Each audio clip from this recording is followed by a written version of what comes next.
Doctor Henry, le dejo la sala, por favor. Sí, muchísimas gracias a CEFOCA por la cordial invitación y a cada uno de ustedes, estimados participantes. El día de hoy vamos a desarrollar el tema referido al tema de la prueba y los medios impugnatorios. La clase del día de hoy estará dividida en dos partes. La primera parte vamos a desarrollar lo referido al tema de la prueba y la segunda parte veremos lo referido a los medios impugnatorios. Como en toda clase que impartimos, la clase también se divide en dos partes. La primera parte será el desarrollo teórico práctico del tema que nos convoca y la segunda parte será la parte de absolución de dudas sobre el tema que es materia de desarrollo. Con esa precisión también les voy a pedir, por favor, si alguien quiere participar, que alce la mano, que active su micrófono y que pueda activar también su cámara para de ese modo poder interactuar. Muy bien. Con esa precisión damos inicio a la clase del día de hoy. El primer tema será el tema de la teoría de la prueba. Para hablar sobre el tema de la prueba, lo primero que tenemos que mencionar es lo siguiente. En nuestro sistema penal peruano, sistema acusatorio de tendencia adversarial, todo lo que vamos a realizar durante las etapas del proceso penal va a llegar a un determinado momento que va a tener que probarse. Esto nos lleva a señalar de que para que exista una determinada condena en un determinado caso de relevancia penal, lo determinante es la suficiencia de prueba. Es decir, en pocas palabras lo que podríamos decir es, la prueba es el que va a condenar a una determinada persona en este modelo procesal penal peruano. Y la pregunta que yo les hago a ustedes es el siguiente. En el sistema penal peruano, ¿se puede condenar a una persona con persuasión? ¿Se puede lograr una condena con actos de persuasión? Me explico. ¿Puede el juez peruano condenar a una persona porque el fiscal hace mímicas, el fiscal se desplaza, el fiscal alza la voz, o las partes, el abogado defensor va a la audiencia, por ejemplo, vestida de con un determinado traje, lleva objetos de valor, por ejemplo, reloj de oro, anillo de oro, cadenas de oro, o va maquillada con minifalda, va con cabello pintado, entre otros? ¿Esos actos de persuasión en nuestro país pueden llevar a una condena? A ver, ¿qué dicen ustedes? A ver, antes de dar inicio a este tema en concreto que vamos a desarrollar sobre el tema de la prueba penal. ¿Se puede condenar en el Perú con actos de persuasión? A ver, ¿algún participante que quiera participar? ¿Alguien? A ver, micrófono abierto. Muy bien, caja de comentarios me dicen que no. Efectivamente, en nuestro sistema penal peruano, por favor, los que están capacitándose en técnicas de litigación oral, tenemos que diferenciar los actos de prueba con actos de persuasión. ¿Por qué? Porque el juez peruano no es un juez que se lleva, no es un juez peruano, el juez peruano no es un juez que se deja convencer por actos de persuasión. Pongo un ejemplo. Si en una audiencia judicial, por ejemplo, la abogada va vestida con un traje, imaginemos, con minifalda, cabello pintado, con, no sé, pues, con objetos de valor, que quiere, de cierto modo, dar un mensaje al juzgador. El juzgador no se va a dejar convencer por esos actos, porque el juzgador peruano viene a ser un juez de derecho, es decir, un juez, igual que nosotros, abogado, que conoce la norma y que va a tener que fallar en mérito a la prueba y no a los actos de persuasión.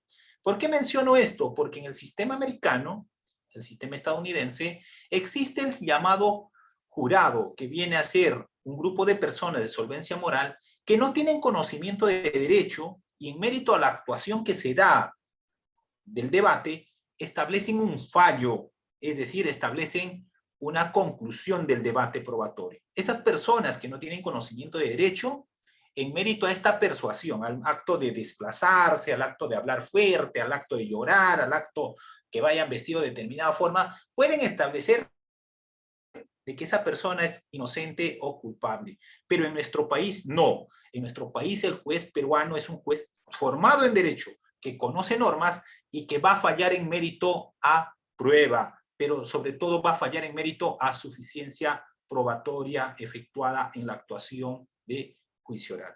Con eso entonces lo que quiero precisar es lo siguiente.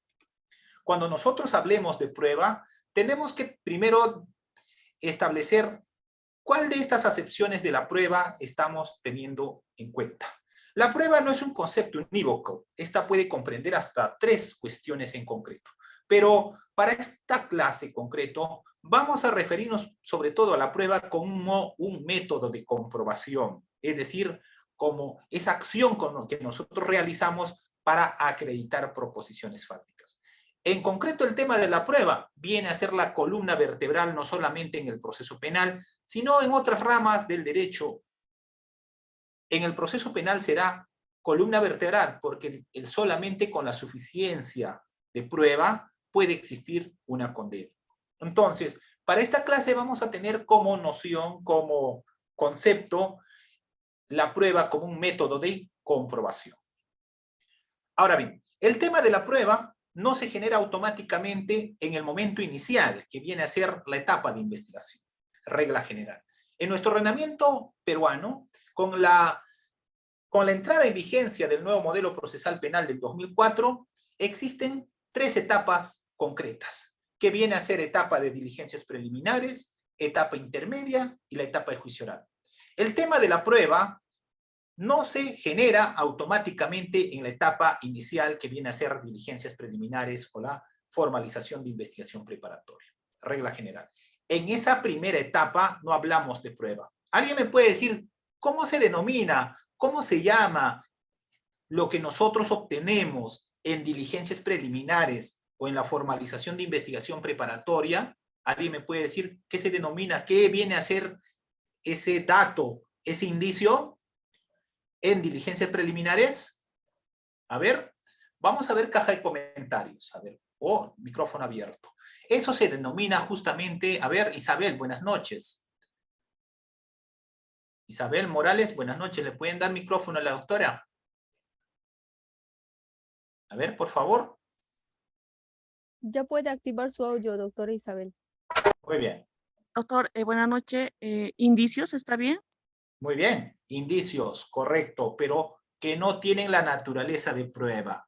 Entonces, lo que estamos mencionando, y esto debe quedar claro, porque muchos que no conocen el tema de la teoría de la prueba, indican de que, por ejemplo, el testimonio que ha vertido el testigo en diligencia preliminar o la preparatoria viene a ser prueba, y no es eso. Lo que se obtiene durante la etapa inicial, diligencia preliminar y la preparatoria, son datos, indicios, hallazgos que no tienen la naturaleza de prueba, son elementos de convicción en concreto que sirven sobre todo para formar el fáctico. En el nuevo modelo procesal penal, el punto de quiebre, aunado a lo que estamos comentando el día de hoy, que viene a ser el tema de la prueba, el punto de quiebre que marca un caso viene a ser el tema fáctico. A ver, por favor, hay un audio, ¿me pueden ayudar a silenciar ese audio? Muy bien. Entonces, en este nuevo modelo procesal penal, ¿sobre qué vamos a debatir? ¿Sobre qué vamos a litigar? ¿Sobre qué va a haber controversia? A ver, ¿alguien me puede decir sobre qué vamos a controvertir? ¿Fiscalía y la defensa? ¿Alguien? ¿Cuál es el punto de quiebre en este nuevo modelo procesal penal? El punto de quiebre en este nuevo modelo procesal penal viene a ser un tema fáctico. Por eso el primer punto, materia de probanza, viene a ser el hecho, un hecho de relevancia jurídico-penal. Y luego viene el tema de la imputabilidad, la responsabilidad civil y otro tipo de responsabilidades. Entonces, en este nuevo modelo procesal penal, cuando nosotros vamos a litigar sobre hechos fácticos de trascendencia penal. Fiscalía propone un hecho fáctico en mérito a la construcción que ha realizado en la etapa de formalización. Y la defensa contra eso tendrá que presentar, si hace una defensa activa, una proposición alternativa, pero si no hace defensa activa y solamente hace una defensa pasiva, tendrá que controvertir generando duda o insuficiencia probatoria sobre ese fáctico. Entonces, ¿cuál va a ser la finalidad de la prueba en este nuevo modelo procesal penal? En este nuevo modelo procesal penal, la finalidad de la prueba es acreditar proposiciones fácticas. ¿Pero con qué vamos a acreditar estas proposiciones fácticas? Vamos a acreditar con medios de prueba. Entonces, esta actividad que nosotros vamos a realizar en este nuevo modelo procesal penal, de cierto modo, se va a enfocar en concreto a acreditar hechos fácticos. Aquí no trasciende el tema jurídico. Quiero precisar, el tema jurídico no es materia de probanza, el tema jurídico es el resultado de la probanza. Por ejemplo, si estamos en un caso de violación sexual, el fiscal no podría decir en el fáctico, le ha violado sexualmente. El fiscal tendrá que decir, ha introducido su pene en la vagina y ha ocasionado lesiones. Y como resultado, dando como resultado un acto sexual no consentido. Pero si en algún caso un fiscal pone en violación sexual, le ha violado sexualmente, estamos hablando de términos jurídicos y eso no va a ser materia de probanza. Lo que tenemos que probar es, por ejemplo, en el hecho que estoy mencionando, que introdujo su pene en la vagina de la mujer sin consentimiento. Ese es el hecho que será materia de probanza, por ejemplo, en un delito de violación sexual. Entonces, cuando hablamos de prueba, tenemos que referirnos sobre todo a que esta se va a dar en la tercera etapa del proceso penal. No en la primera etapa, que viene a ser etapa de diligencias preliminares y la preparatoria, no en la segunda etapa, que viene a ser una etapa de saneamiento, una etapa de control, de admisibilidad de medios de prueba, sino en la tercera etapa del proceso penal, que viene a ser la etapa donde se produce la prueba. Yo les pregunto a ustedes, para que se convierta estos medios de prueba, ¿qué es trascendental que debe ocurrir a nivel de juicio oral? Para decir que este medio de prueba se ha convertido en prueba a nivel de juicio oral, ¿qué debe existir? A ver, ¿qué dicen ustedes? ¿Qué debe existir a nivel de juicio oral para que este medio de prueba se convierta en prueba? Debe existir un debate, debe existir un contradictorio. Y el contradictorio no se da en la etapa previa, que viene a ser diligencias preliminares o la preparatoria. ¿Y por qué les menciono que no se da el debate probatorio en la etapa previa? ¿Alguien puede dar lectura al artículo 170.6? A ver. A ver, ¿alguien puede dar lectura al 170.6? ¿Alguien tiene código procesal penal? A ver, ¿alguien tiene un código procesal penal que dé lectura al 170.6 para mencionar por qué no se da el debate probatorio a nivel de diligencia preliminar y la preparatoria? ¿Por qué? Porque en esa etapa nos encontramos en una etapa de búsqueda y obtención de elementos de convicción y en esa etapa no está permitido el contradictorio. En otras palabras resumidas, no está permitido hacer preguntas de contraexamen. Algo más sencillo, no está permitido hacer preguntas sugestivas al testigo o al perito. ¿Correcto? Muy bien. Entonces, a ver, por favor, den lectura para que quede claro este tema. 170.6. A ver, Elda Felipa Ramírez. Sí, doctor, buenos días. Buenas noches, perdón. Buenas noches. El artículo 170. Punto 6. Desarrollo del interrogatorio, numeral 6. Que dice, son inadmisibles las preguntas capciosas, impertinentes o sugestivas, salvo esta última, en el contrainterrogatorio.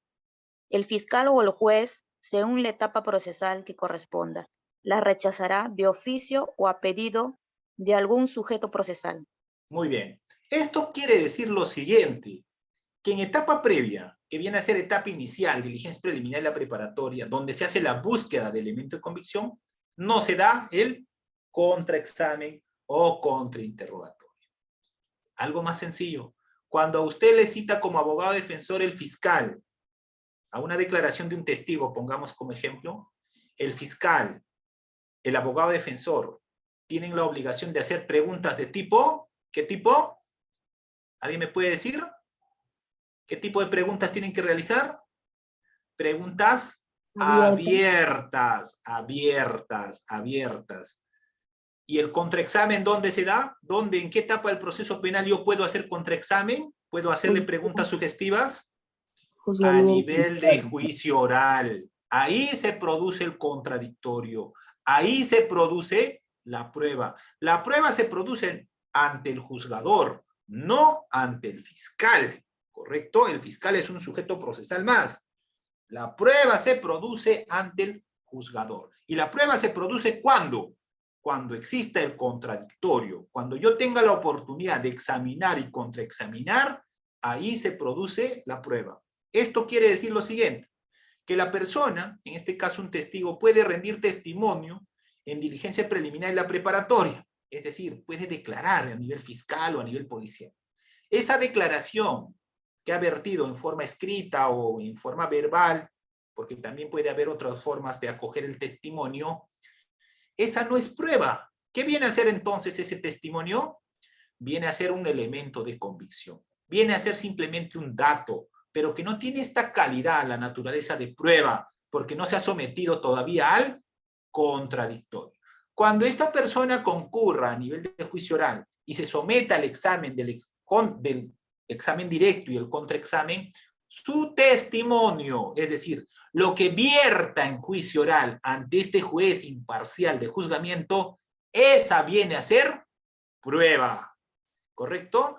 Entonces estoy precisando que todo lo que se hace a nivel de diligencia preliminar y la preparatoria son datos, indicios que en conjunto se denominan elementos de convicción que sirven para actos procesales concretos que el Ministerio Público puede efectuar.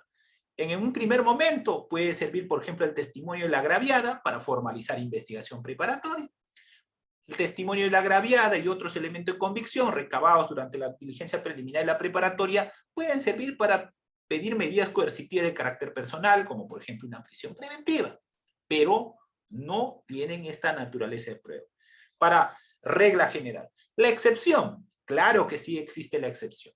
La excepción, prueba anticipada, prueba preconstituida, ¿correcto? Queremos tomar la declaración de una agraviada de violación sexual en cámara GESE, prueba anticipada, ¿correcto? Muy bien. Entonces, para esos casos existen las excepciones, pero en este caso no estamos hablando de las excepciones, estamos hablando del macro, estamos hablando de la regla del tema probatorio. Muy bien, entonces, para que exista prueba, en un primer momento pasa por este filtro denominado de la búsqueda y obtención de elementos de convicción. Esta búsqueda y obtención de elementos de convicción que está constituido o integrado por datos, indicios, como por ejemplo el testimonio de la agraviada, como por ejemplo la información documental, como por ejemplo las diversas constataciones fiscales, policiales, como por ejemplo los resultados de una pericia médico-legal, psicológica, contable, entre otras, estas tienen una sola finalidad: vincular a una determinada persona como autor o cómplice del evento criminal, en esa etapa previa que viene a ser etapa de investigación. En la segunda etapa, estos elementos de convicción ya no se presentan como elemento de convicción, sino se presentan como medios de prueba. En este nuevo modelo procesal penal, para acreditar cualquier delito, estamos hablando del fáctico, como vuelvo a mencionar, cualquier fáctico de un delito, tiene que existir en un primer momento medios de prueba. Y en un segundo momento, esos medios de prueba deben ser actuados a nivel de juicio oral para convertirse en prueba y dar como resultado más allá de toda duda razonable. En pocas palabras, el que va a condenar a una determinada persona no van a ser los alegatos del fiscal, no va a ser el alegato de la defensa. El que va a probar la responsabilidad penal de una determinada persona por un evento criminal va a ser la suficiencia probatoria.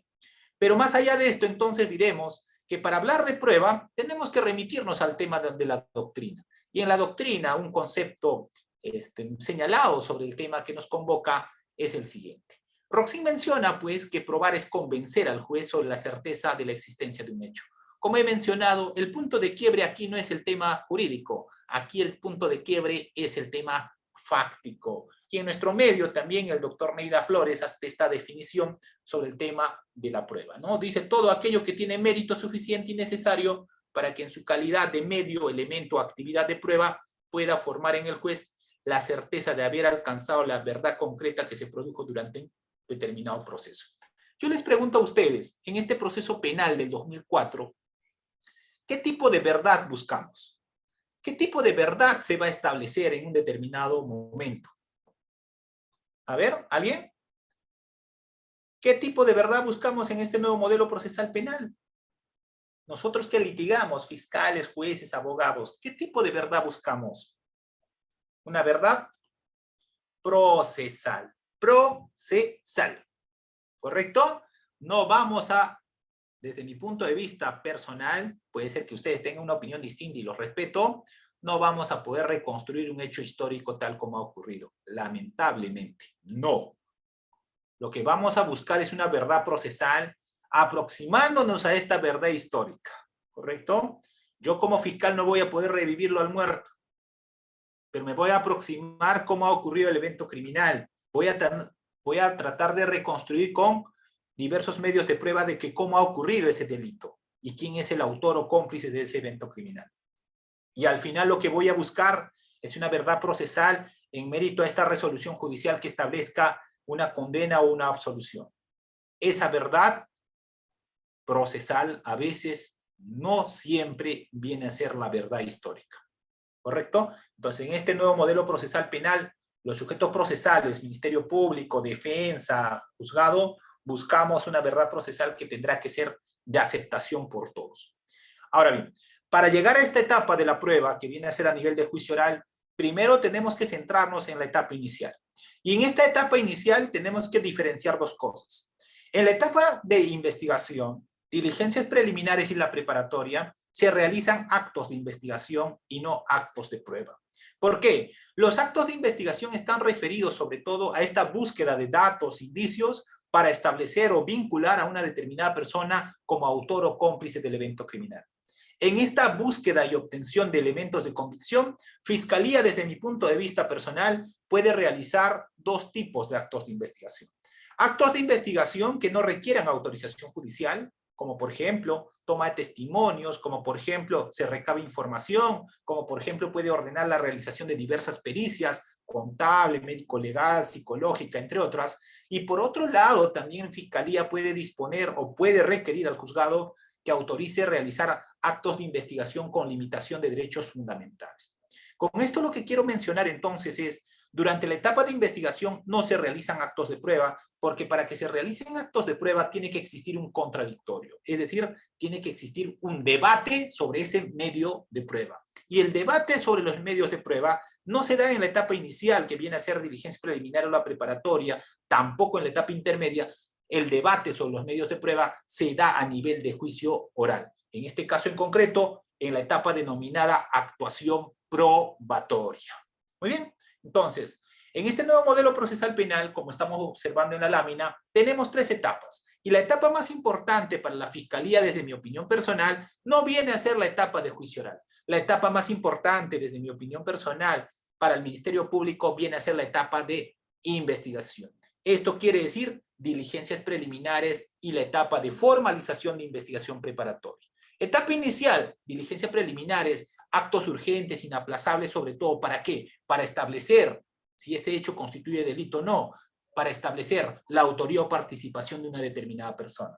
La etapa de formalización de investigación preparatoria es una etapa para construir el tema fáctico, es para establecer si esta determinada persona tiene o no suficientes elementos de convicción que lo vinculan para formular una acusación, un sobreseimiento, un requerimiento mixto. La etapa idónea para hacer actos de investigación no viene a ser la etapa inicial de diligencias preliminares o la etapa, subetapa en el nuevo modelo procesal penal. Desde mi opinión personal, la etapa inicial solamente es para realizar actos urgentes, datos concretos. El hecho constituye delito, se ha identificado al autor y existe uno o dos elementos de convicción suficiente para pasar a la siguiente etapa. En la etapa preparatoria sí podemos hacer actos de investigación con mayor amplitud porque es una etapa para recabar elementos de convicción, una etapa para construir el tema fáctico y una etapa para establecer con qué medios de prueba formulamos acusación en la tercera etapa del proceso penal. Sobre el tema de la prueba, entonces aquí, en etapa de diligencia preliminar y la preparatoria, no hablamos. Ahí hablamos de elementos de convicción, hablamos de datos, indicios, y estos datos, indicios que vamos a recabar durante la etapa inicial tienen que cumplirse con ciertos requisitos. Estos requisitos que debe cumplir estos datos, indicios que vamos a recabar, primero, deben ser obtenidos legalmente, es decir, bajo un principio de legalidad. Segundo, deben ser útiles. Tercero, pertinentes, conducentes con el hecho materia de investigación. Esto quiere decir lo siguiente: cuando el fiscal plantee una tesis de investigación, es decir, disponga actos de investigación, tendrá que tener en cuenta que este dato, indicio que va a recabar, tiene que estar vinculado al hecho materia de investigación. Del mismo modo, si la defensa quiere solicitar que se realice un determinado acto de investigación, tendrá que cumplir este requisito de legalidad, utilidad, pertinencia y conducencia con el hecho materia de investigación, teniendo en cuenta que un acto ilícito en cualquier momento puede ser cuestionado a través del juez de investigación preparatoria. En este caso en concreto, a través de una tutela de derechos. El tema de la ilicitud de la obtención de elementos de convicción, datos, indicios, o de medios de prueba, o incluso de prueba a nivel de juicio oral, no tiene una sola etapa para su cuestionamiento. Esta puede ser cuestionada en etapa inicial, esta puede ser cuestionada en etapa preparatoria, esta puede ser cuestionada en etapa intermedia, e incluso a nivel de juicio oral. Por eso la regla en este nuevo modelo procesal penal es que todo lo que obtenga Ministerio Público debe estar dentro del marco legal, principio de legalidad. Muy bien. Ahora bien, entonces el Ministerio Público en este nuevo modelo procesal penal puede realizar dos tipos de actos de investigación en concreto, desde mi opinión personal, para obtener estos elementos de convicción. Vuelvo a mencionar, el elemento de convicción está integrado por datos, indicios, hallazgos que no tienen esta naturaleza de prueba, porque no existe el contradictorio, pero que sirven sobre todo para realizar actos de investigación, sirven para vincular a una determinada persona en el evento criminal. Dentro de este grupo de actos de investigación, como he mencionado, por ejemplo, puede haber varios, ¿no? Como por ejemplo la toma de testimonios, que se recabe documentos, que se ordene realizar pericias, entre otros. Ahora bien, estos actos de investigación tienen una base legal, no solamente es porque se me ocurre mencionarlo. Y ustedes pueden observar, sobre todo sobre el tema de la base legal de los actos de investigación del Ministerio Público en estas normas. Por ejemplo, artículo 171.5, declaración del agraviado. Yo les pregunto, ¿la declaración del imputado qué viene a hacer? ¿Qué viene a hacer la declaración del imputado en etapa de investigación? A ver, ¿alguien? ¿Qué viene a ser la declaración del imputado en etapa de investigación? ¿Es prueba la declaración del imputado? Medio de defensa, doctor. Ya, a ver, ¿todos están de acuerdo? A ver, ¿todos están de acuerdo? Declaración del ¿qué viene a ser declaración del imputado en etapa de investigación? ¿Es prueba? Un elemento de convicción, doctor. Ya, muy bien. A ver, ¿alguien más?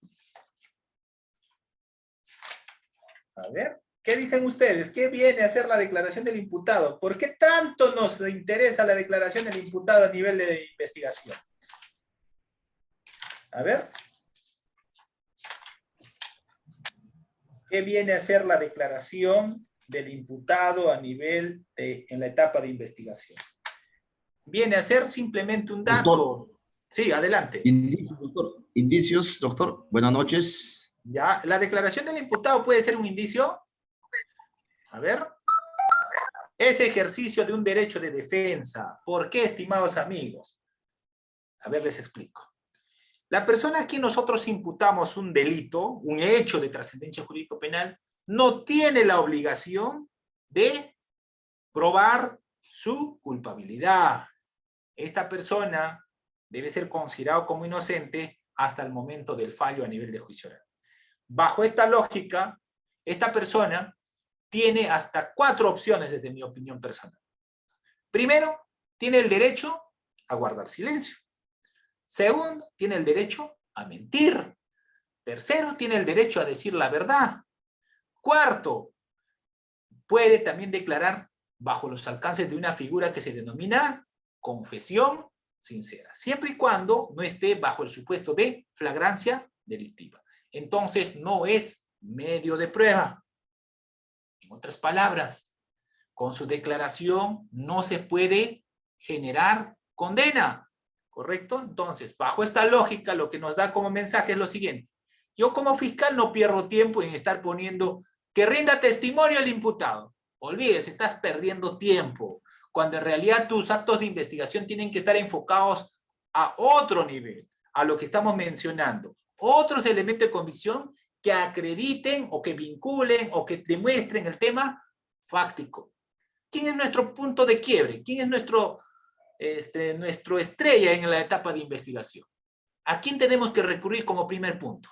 Tenemos que recurrir al testigo. La fiscalía no debe perder en tomar declaración del imputado. Primero, antes de tomar declaración del imputado, cite al testigo. Obtenga otros elementos de convicción, como por ejemplo documentos. A ver, por favor, hay un audio. Muy bien.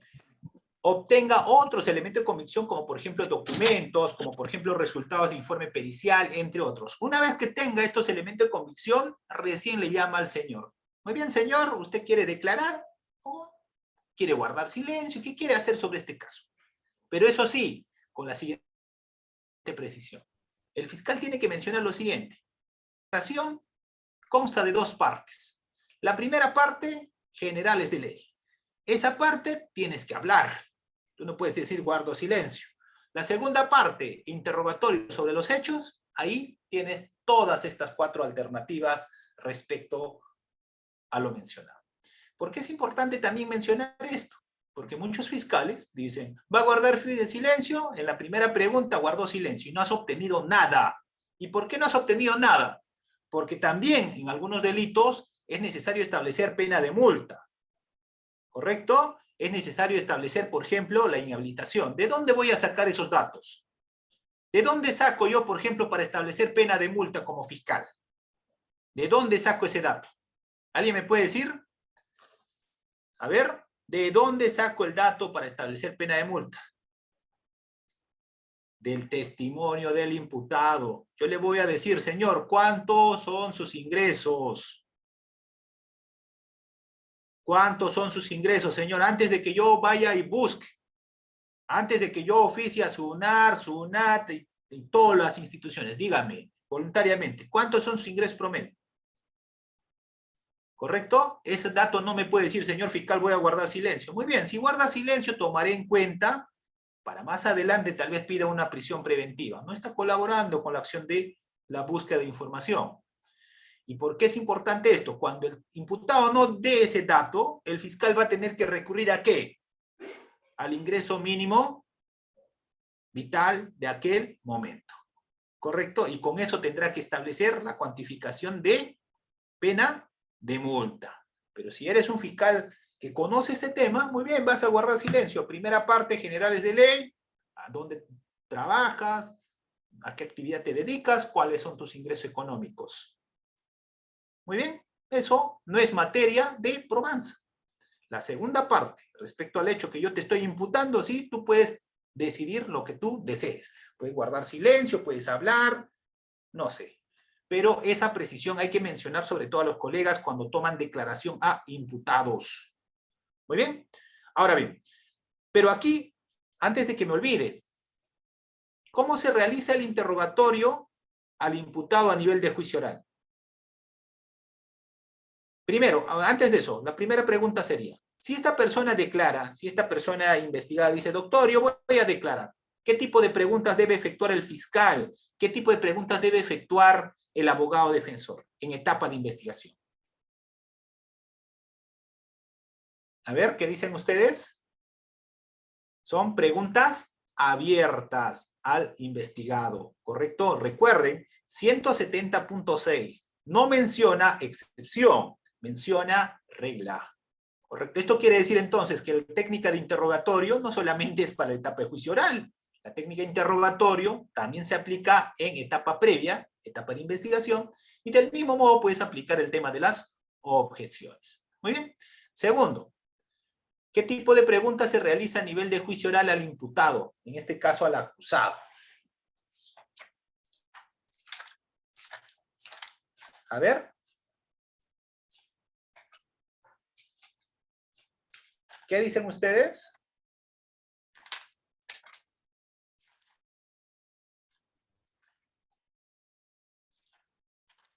¿Qué tipo de preguntas le hacemos al imputado? A ver, ¿qué dicen? A ver, ¿alguien? ¿Alguien que nos dé micrófono abierto? Si la persona, el acusado dice, voy a declarar a nivel de juicio oral, ¿qué tipo de preguntas usted haría como abogado defensor?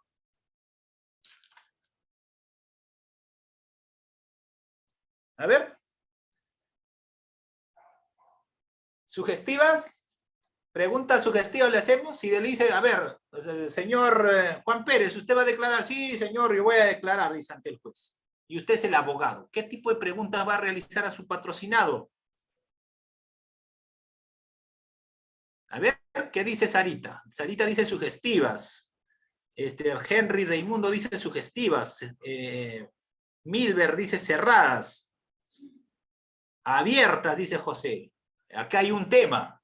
Hay dos opiniones. Eso tiene que quedar zanjado, estimados amigos, porque a nivel de juicio oral ya no le vas a llamar a tu amigo, a tu profesora Henry, no, doctor, ¿cómo voy a preguntar? No, eso ya no puedes hacer. Aquí en la clase, en estas clases teórico-prácticas, podemos cometer errores y podemos corregirnos, porque todos estamos para corregirnos. A nivel de juicio oral, interrogatorio de imputado, o en este momento ya acusado, son preguntas abiertas. Yo les doy la base legal. ¿Dónde está? A ver, por favor, alguien que dé lectura. 376.c, inciso 2.c. ¿Qué dice? ¿Alguien puede dar lectura? ¿Alguien puede dar lectura, por favor, artículo 376, inciso 2, literal C? Y la D, C y D. Acá les pongo, ya en el mensaje en el chat. 376, numeral 2, incisos C y D, del nuevo Código Procesal Penal. A ver, quiero escuchar. ¿Alguien puede dar lectura?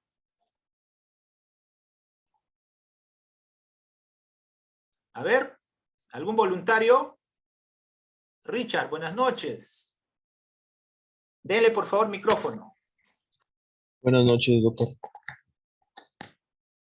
Adelante, Richard. ¿Puede, por favor, dar lectura al 376, inciso 2, literal CD? Artículo 376. Declaración del acusado. Inciso 2. C. El interrogatorio está sujeto a que las preguntas que se formulen sean directas, claras, pertinentes y útiles. Ya. ¿Y el siguiente, la D? D. No son admisibles preguntas repetidas sobre aquello que el acusado ya hubiese declarado, salvo la evidente necesidad de una respuesta aclaratoria. Tampoco están permitidas preguntas capciosas, impertinentes y las que contengan respuestas sugeridas. Muy bien. Entonces, ¿qué mensaje nos da esta norma? A ver, ¿qué dice Carmen? Carmen, buenas noches. Doctora Carmen. Estimados amigos, como han escuchado, han oído, el examen del acusado a nivel de juicio oral es con preguntas abiertas. Es decir, dónde, cuándo, cómo, por qué, expliquen, entre otros. Usted no, como abogado, no va a decir, a ver, señor imputado, ¿es cierto que usted no estaba en el lugar de los hechos? Objeción, pregunta sugestiva. Y aquí hay un tema, desde mi opinión personal, que debe variar. ¿Por qué será el legislador peruano, estos famosos padres de la patria, colocaron de que el imputado declare como si fuera medio de prueba, cuando en realidad no es medio de prueba? ¿Para quién es las preguntas abiertas? Para un medio de prueba, órgano de prueba personal, en este caso que dé una información. Yo digo, lo correcto desde mi opinión personal, en esta norma del 376 hubiese sido lo siguiente. Que el abogado del imputado haga preguntas abiertas y el fiscal realice preguntas de contraexamen. Y de ese modo tal vez podría decirse, hubo pues un contradictorio sobre el testimonio del imputado, pero vuelvo a mencionar, el testimonio del acusado no sirve para condena. En lo mucho puede servir ¿para qué? Para establecer sus condiciones personales. Muy bien. Ahora bien, Sandra dice lo siguiente, antes de que podamos pasar con la siguiente lámina. Doctor, si el imputado guardó silencio durante la etapa de investigación y luego solicita declarar, ¿procede? Claro que sí. El imputado puede guardar silencio en etapa de investigación y a nivel de juicio oral puede decir, voy a declarar. Vuelvo a mencionar, su testimonio no sirve para generar condena. Muy bien, lo que tenemos que buscar como fiscalía es al testigo, al perito, al documento, al objeto material. Con esa generamos condena, con eso generamos prueba. Muy bien, también en esta etapa de investigación, diligencias preliminares y sobre todo la etapa de preparatoria, Fiscalía puede disponer, pues, diversos actos de investigación, como incautación de documentos, de bienes, registro domiciliario, reconocimiento personal, constatación policial, fiscal, entre otros. Todo esto viene a ser, ¿qué?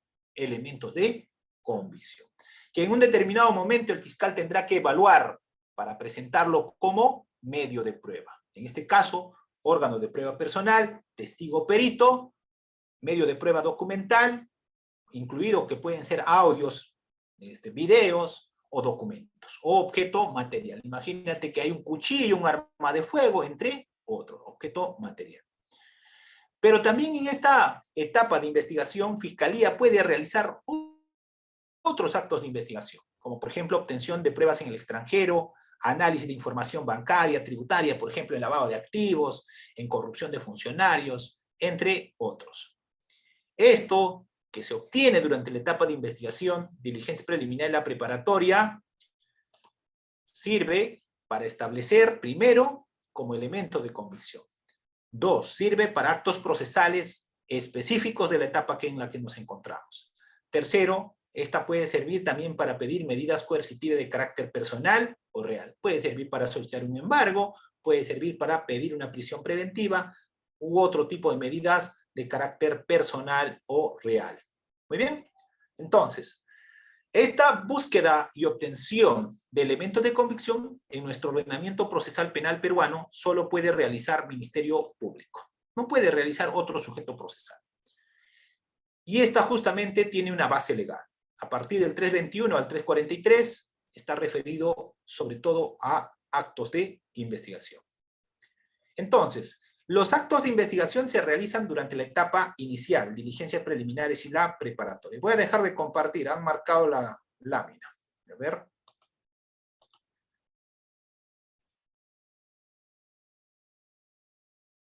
A ver.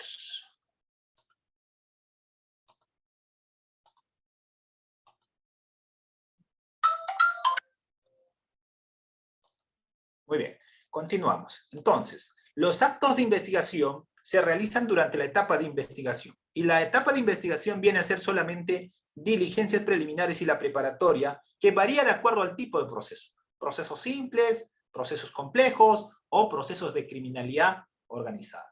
Pero los actos de prueba vienen a ser actos que se realizan a nivel de juicio oral. Y estos actos que se realizan a nivel de juicio oral deben darse bajo estos principios de legalidad, oralidad, inmediación, contradicción e igualdad. Ahí, cuando se produzca esta actuación probatoria, recién estos medios de prueba se convertirán en prueba. Por eso los actos de prueba son actos eficaces sobre todo enfocados a acreditar proposiciones fácticas.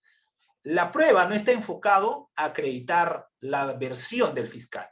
La prueba está enfocada a suministrar como sustento para la decisión del juzgador en un determinado momento. ¿Correcto? Entonces, para que exista condena, tiene que existir suficientes medios de prueba convertidos en prueba a nivel de juicio oral. ¿Y en qué momento del proceso penal se convierte esto en prueba? En el proceso penal vamos a tener a nivel de juicio oral estas subetapas. Cuando hablamos de juicio oral no es una etapa, sino esta etapa más trascendental para establecer sobre todo la situación jurídica de una persona como culpable o inocente, no existe otra, pero también que puede existir sentencia absolutoria con reparación civil. A ver, con esta precisión, en este nuevo modelo procesal penal puede ser que te absuelva de la responsabilidad penal, pero te puedan establecer una reparación civil. O puede haber una sentencia condenatoria con reparación civil. Y sobre este punto, de que puede existir una sentencia con reparación civil, existe una norma que establece o ampara ello. A ver, por favor, ¿alguien puede dar lectura al artículo 12.3, a ver si no me equivoco. A ver. 12.3, ¿alguien puede dar lectura?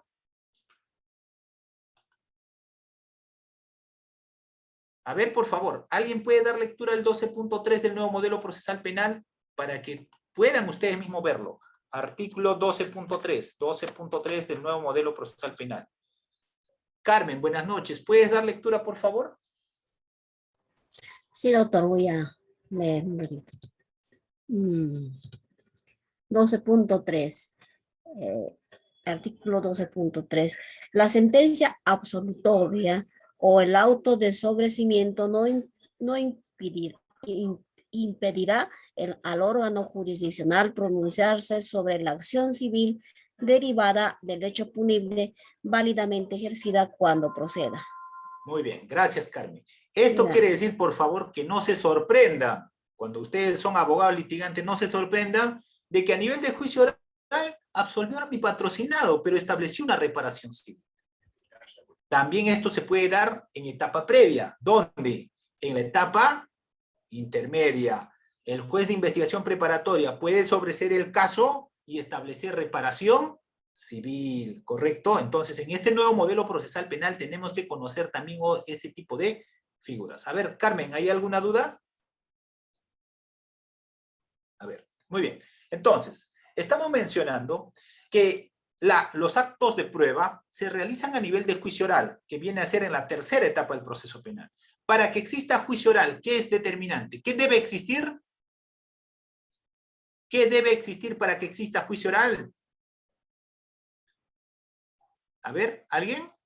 Debe existir una acusación fiscal. Si no existe acusación fiscal, no existe juicio oral, ¿correcto? Y el juicio oral se subdivide, como hemos mencionado, en varias subetapas. Pero la etapa más importante en el juicio oral viene a ser la actuación probatoria. Y la actuación probatoria se inicia en el nivel de juicio oral con el debate de los órganos de prueba. En este caso en concreto, los órganos de prueba tendrán que ser testigo y perito. Testigo, en este caso presentado por la fiscalía o por la defensa. Y órgano de prueba pericial. Perito, un experto que va a ir al juicio oral para que explique su informe pericial. Y en este caso en concreto, ¿cómo yo presento como fiscal o como abogado defensor para que vaya mi testigo perito? Esto debo hacerlo en la etapa intermedia. Yo presento el órgano de prueba, yo no presento su testimonio del testigo. Yo no presento el informe pericial, yo presento a la persona, al perito, para que concurra a nivel de juicio oral, para que se someta al debate probatorio. Segundo, el informe pericial, contable, médico legal, psicológico, entre otros, en etapa de investigación, diligencia preliminar o la preparatoria, incluido en la etapa intermedia, no es prueba. Si ese perito no concurre a juicio oral y no ratifica, no se somete al interrogatorio y al contraexamen, ese informe pericial no se convierte en prueba. Para que se convierta en prueba, tiene que someterse al examen y el contraexamen en la actuación probatoria netamente del juicio oral. Muy bien, entonces, aquí en este nuevo modelo procesal penal, como hemos mencionado, lo determinante es el fáctico. Y justamente la norma, el artículo 156, menciona lo siguiente. Objeto de la prueba, entre otros, va a ser el hecho fáctico. Y luego, la imputación, la punibilidad, la determinación de la pena, la responsabilidad civil. Si no se aprueba el primer filtro, que viene a ser el hecho fáctico, menos se podrá probar los demás o las demás formas de responsabilidad, ¿no? En este caso en concreto.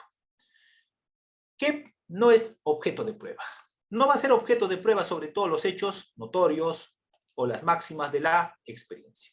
Los temas que no van a ser materia de objeto en la etapa del juicio oral, sobre todo son hechos notorios o aquellos que no son producto de un debate objetivo. Cuando hablamos de máxima de experiencia, en resumen, nos estamos refiriendo a aspectos subjetivos de una determinada persona. De la máxima de la experiencia, opinión personal, no comparto. Porque cada uno puede tener una máxima de experiencia distinta. No necesariamente tiene que coincidir mi máxima de experiencia con tu máxima de experiencia. Si queremos tomar como máxima de experiencia algo, algún hecho, un suceso, esta tendrá que ser una máxima experiencia generalizada, una máxima experiencia de mayor acogida por una gran cantidad de comunidad jurídica, ¿correcto? En ese caso en concreto. Muy bien, entonces, aquí en el nuevo modelo procesal penal, para poder probar entonces cualquier delito, cualquier imputación, corrupción, delitos comunes, hurto, robo, homicidio, violación, lavado de activos, cualquier delito, lo trascendental es que se cuente con medios de prueba en la etapa intermedia. Pero para poder tener medios de prueba en la etapa intermedia, como hemos visto, primero tenemos que centrar nuestra actividad en la etapa inicial, que viene a ser diligencias preliminares y la preparatoria. Si la Fiscalía no ha enfocado bien sus actos de investigación a obtener elementos de convicción en diligencia preliminar y la preparatoria, olvídese el resultado, porque el resultado será nefasto. Podrá archivarse el caso en etapa de investigación, podrá archivarse el caso en etapa intermedia, y en juicio oral, ¿qué va a existir? Va a existir duda o insuficiencia probatoria. La defensa en este nuevo modelo procesal penal tiene una lógica distinta de litigar. En este nuevo modelo procesal penal, el abogado litigante necesita generar duda o insuficiencia probatoria desde el acto inicial que asume la defensa. Si yo asumo diligencias preliminares con la preparatoria, mi enfoque tiene que estar mi trabajo tiene que estar enfocado en generar duda o insuficiencia probatoria en cualquier etapa del proceso penal. Debo estar pensando de cierto modo cómo yo puedo, en este caso en concreto, obtener un resultado favorable, siempre y cuando pues te hayas entrevistado con tu cliente y te haya manifestado honestamente cómo ha ocurrido el delito. Si el cliente miente, el abogado no va a poder realizar una buena defensa. Muy bien, entonces, en este nuevo modelo procesal penal vamos a encontrar diversos medios de prueba. Estos medios de prueba, cuando se sometan al contradictorio, a nivel de juicio oral se convertirán en prueba y esta dará sustento a la sentencia. En este nuevo modelo procesal penal tenemos diversos medios de prueba, pero lo más trascendental es que va a ser común a todos los delitos, sobre todo, va a ser el tema de la confesión, el testimonio, la pericia, entre otros. Pero aquí cuando hablamos de la confesión, nos estamos refiriendo de cierto modo al testimonio que brinda el imputado, pero bajo un alcance de autoinculpación, es decir, renuncia a un principio. Y yo les pregunto, ¿a qué principio renuncia el imputado que quiere declarar bajo los alcances de la confesión sincera? A ver, ¿alguien? ¿A qué principio renuncia esta persona? Va a renunciar al principio de... ¿Alguien? Presunción de inocencia y de contradicción, ¿correcto? Presunción de inocencia y contradicción. Solo en ese supuesto, cuando esta persona diga, mira, señor fiscal, yo voy a hablar cómo es esto. Con presencia de abogado defensor, sin que exista coacción, y siempre y cuando que Fiscalía todavía no ha descubierto ese dato, ¿eh? Porque si la Fiscalía ya descubrió, la policía ya descubrió, el fiscal puede decir, yo no necesito tu testimonio, porque yo me anticipé a tu información. Yo necesito que en mérito a tu declaración, a tu testimonio, pueda yo encontrar esa información que me falta para cerrar el círculo de investigación. En este caso en concreto, la confesión como medio de prueba se dará siempre y cuando, primero, no estemos bajo el supuesto de flagrancia delictiva, ¿correcto? Si estamos en flagrancia delictiva, no procede el caso en concreto de la confesión. ¿Correcto? En este caso no procede. Entonces, para que se dé la confesión sincera, primero lo que tiene que ocurrir es que esta persona sea una persona investigada.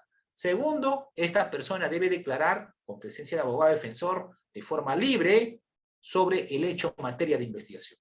Tercer punto, esta persona debe brindar una información circunstanciada de cómo ha ocurrido el hecho y aunado a eso debe decirme dónde está la información que falta para reconstruir el tema fáctico. Por ejemplo, me dice, ha asesinado a una determinada persona y no encontramos el cuerpo, pues.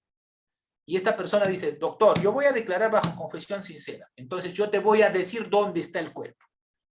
Me dice en su declaración, ¿dónde está el cuerpo? Yo como fiscal hago ese acto de investigación y encuentro ese cuerpo, entonces le puedo dar un beneficio de reducción de la pena en 1/3 por debajo. Muy bien, entonces, con esa precisión.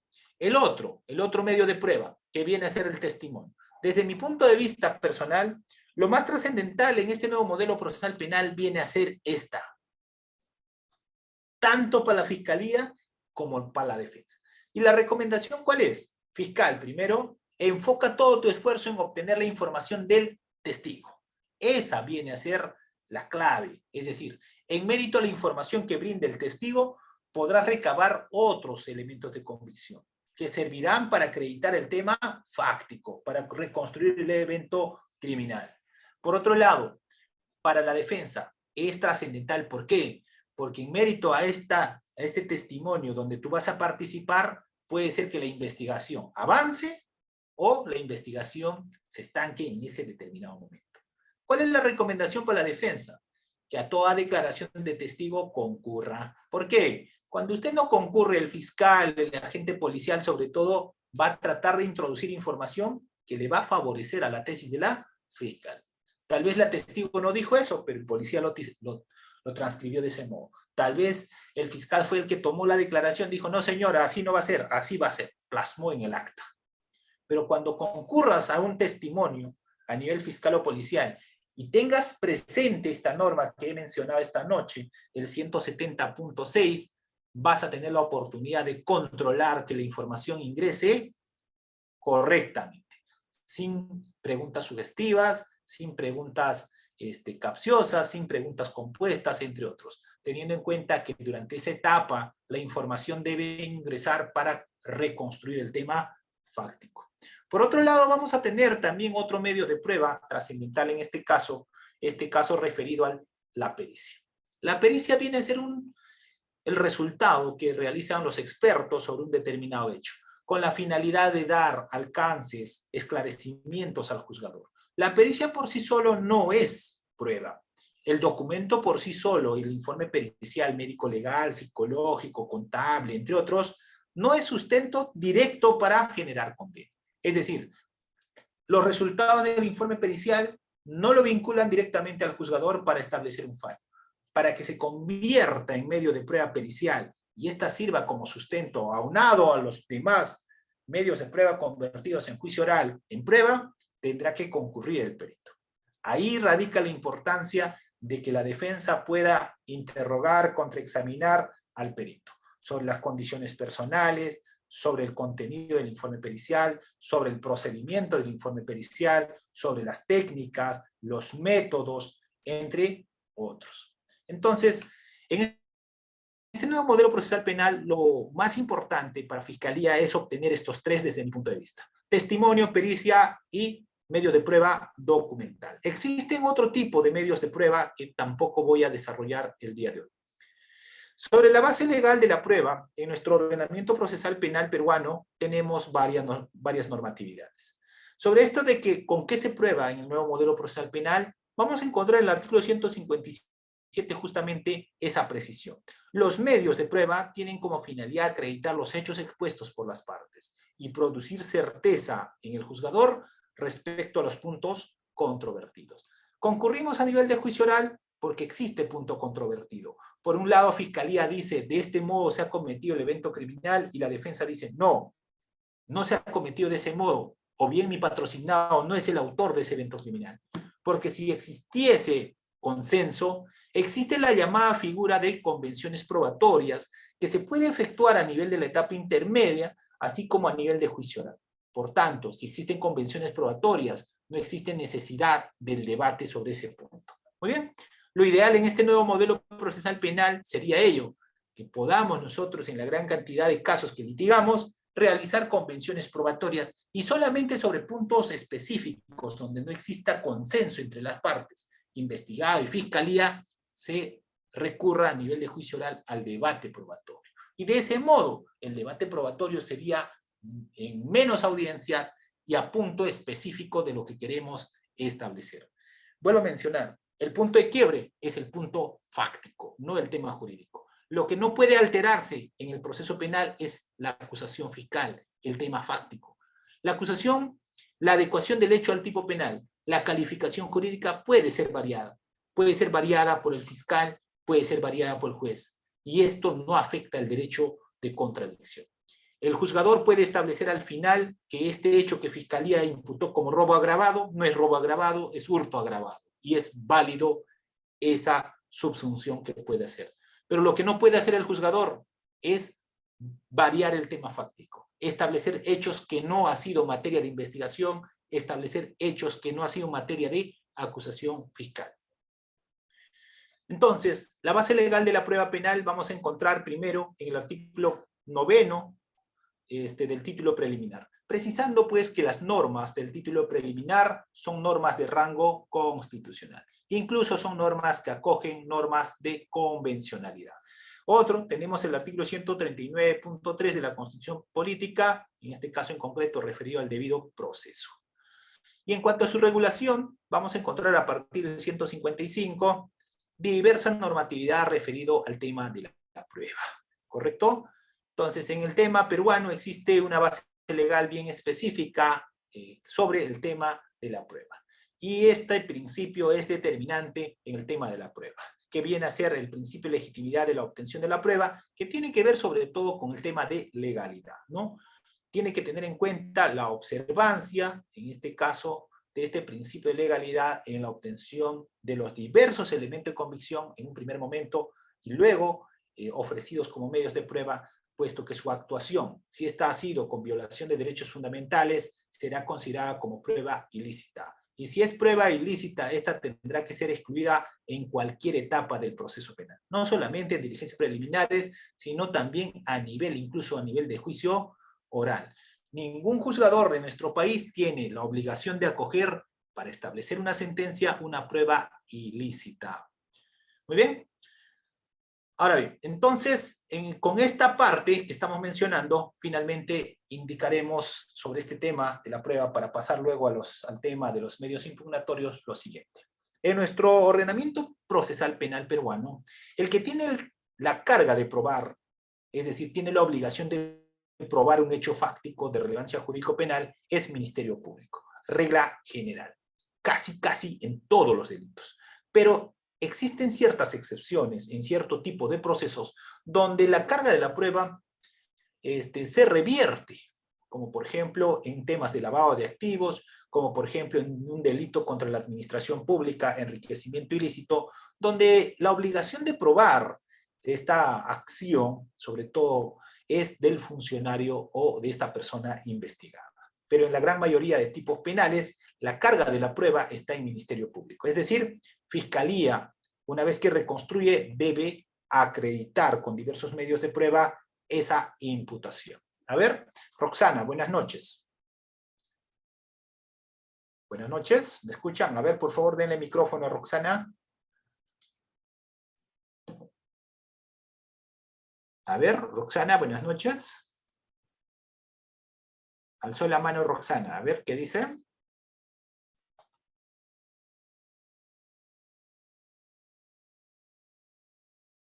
Al final vamos a absolver las dudas, ¿ya? Muy bien, aquí hay varias preguntas. Sigan dejando sus preguntas en la caja de comentarios. Roxana, buenas noches. ¿Alguna duda? Ya, continuamos. Entonces, en nuestro ordenamiento jurídico penal peruano, la obligación de probar el hecho fáctico es de la Fiscalía. La defensa, el investigado, no tiene la obligación de probar, ¿correcto? Esta persona se mantiene bajo este principio de inocencia hasta el momento del fallo. Finalmente, en el tema de la prueba, indicamos lo siguiente, que la prueba tiene un ciclo, como ustedes pueden observar.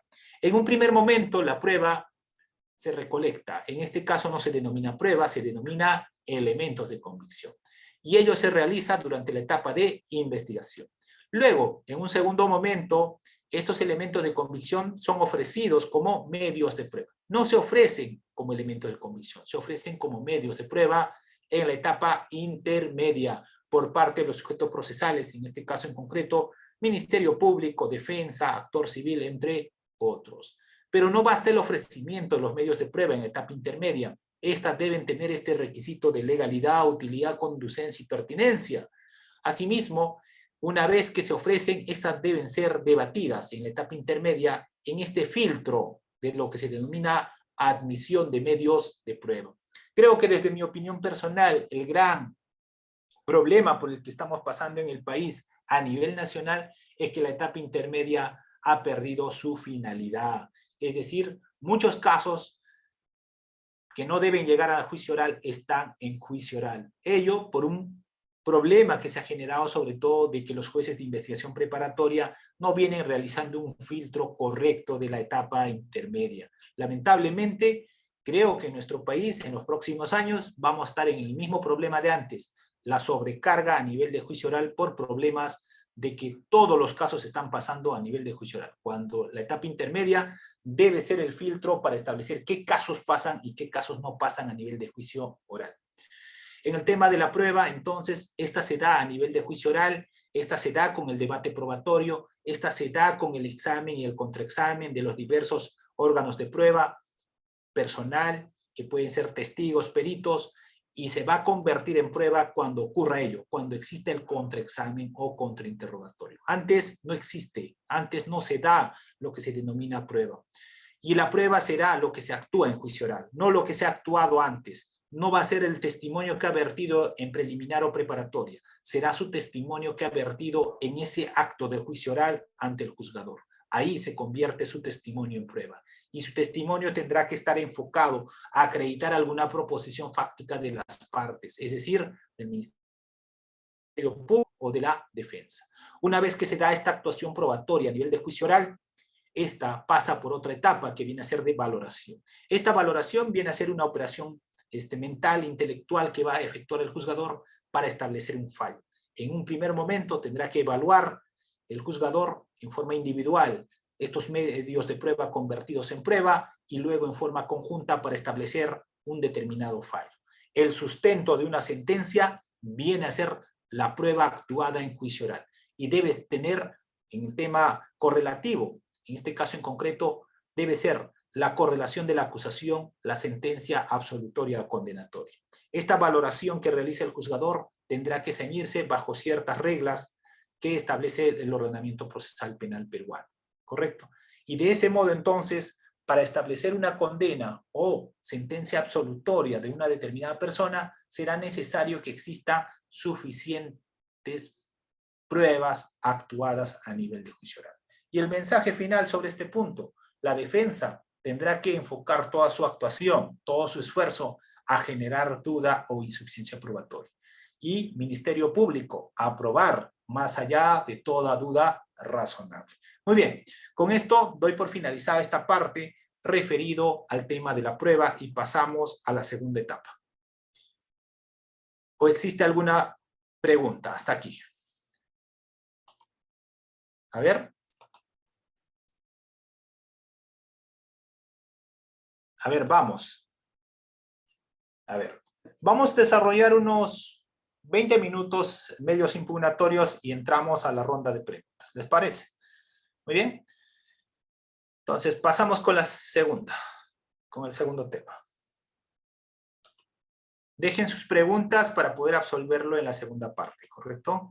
A ver, vamos con medios impugnatorios.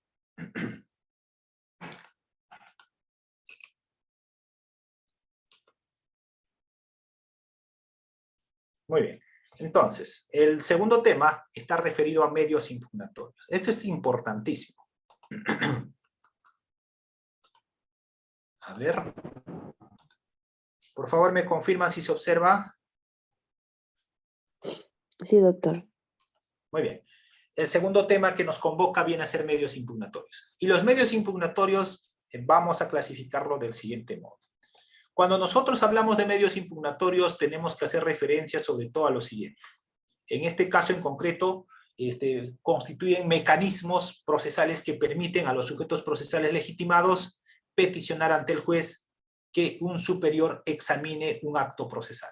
En este caso en concreto, bajo este principio de doble instancia. Es decir, existe un determinado fallo que puede ser sobre todo contradictorio a mis intereses personales o de mi defensa.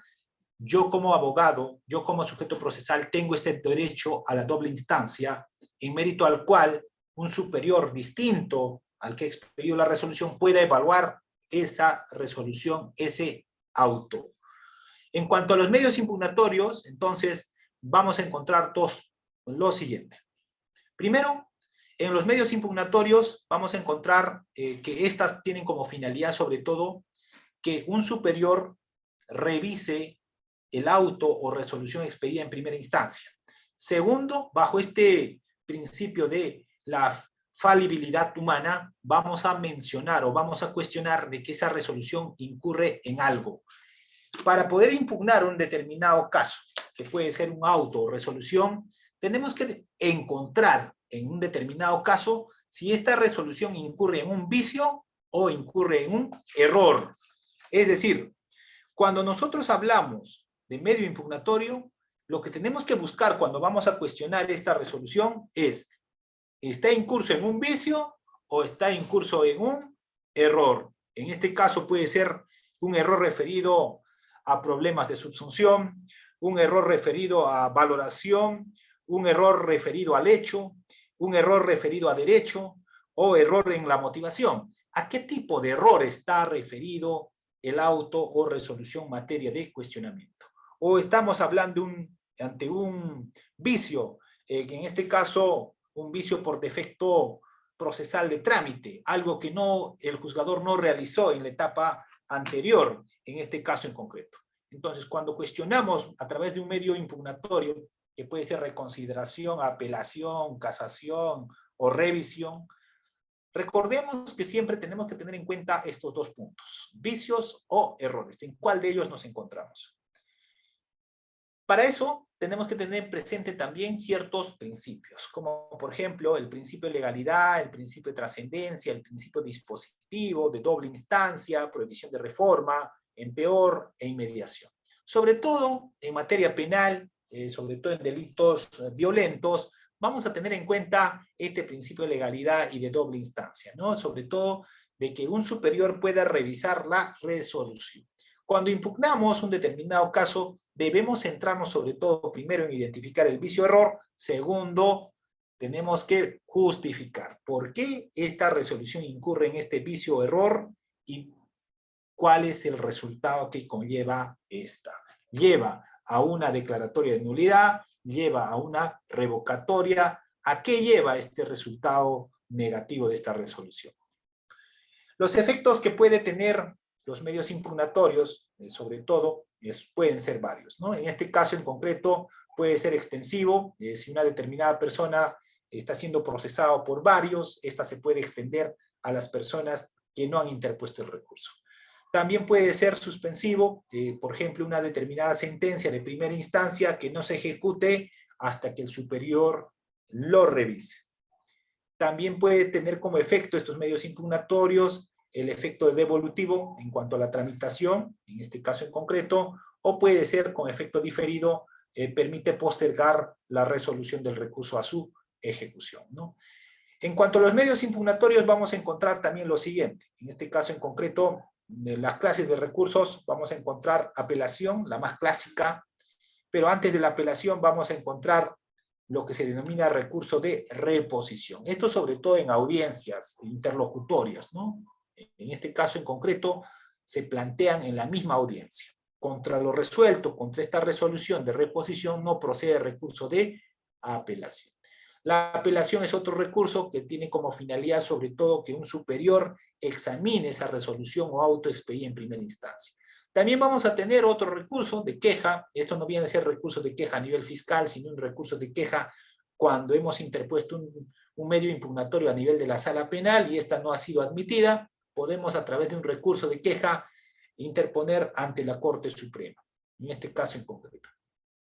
Y el trámite regular para que llegue un determinado caso a nivel de la Corte Suprema sería el recurso de casación.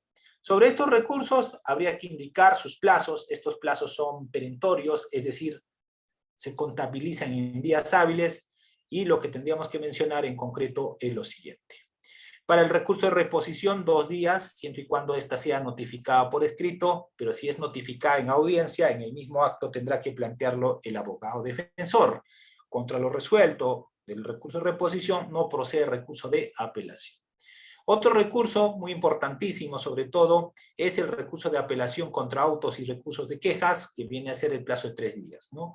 Estamos en un determinado caso, auto interlocutorio, por ejemplo, prisión preventiva. el plazo será de 3 días para interponer recurso de apelación. Si estamos en otro tipo de recursos de apelación contra sentencias, por ejemplo, condenatorias, el plazo será de 5 días hábiles. Y cuando estemos en casos, por ejemplo, de lo resuelto por la Sala Penal de Apelaciones, procede el recurso de casación. En este caso concreto, el plazo es de 10 días. Claro que los recursos de casación, en forma excepcional, van a llegar a la Corte Suprema, precisando que el máximo intérprete del derecho, no de la norma, del derecho, viene a ser la Corte Suprema. La Corte Suprema no realiza valoración, la Corte Suprema realiza interpretación de norma y establece criterios jurisprudenciales para que los órganos jurisdiccionales inferiores tengan una posición ecuánime, una posición unánime sobre un determinado criterio. Su finalidad de la Corte Suprema es establecer ello, que a través de jurisprudencia vinculante establezca criterios uniformes en demás órganos jurisdiccionales inferiores para que no exista divergencia en decisiones de juzgados o salas de primera y segunda instancia. La Corte Suprema no hace valoración. La valoración termina en la etapa 2, que viene a ser a nivel de sala penal.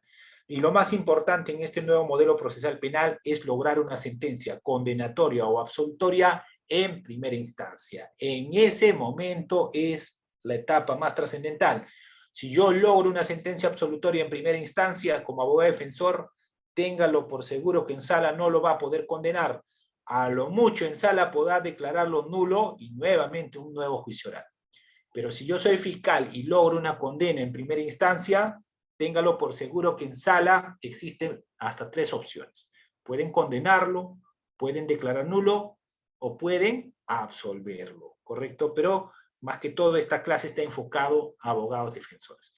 Entonces, sobre todo los abogados defensores tienen que enfocarse a lograr sus objetivos en primera instancia. En ese primer partido, entreguen todo su esfuerzo para ganar el caso, con todos sus medios. Entonces, el primer recurso, que viene a ser el recurso de reposición, en este caso en concreto, se da sobre todo en audiencia, pero si es que se notifica por escrito, tienen 2 días para interponerlo. La finalidad del recurso de reposición es que el mismo juzgador reexamine su decisión en mérito a los argumentos expuestos por el impugnante.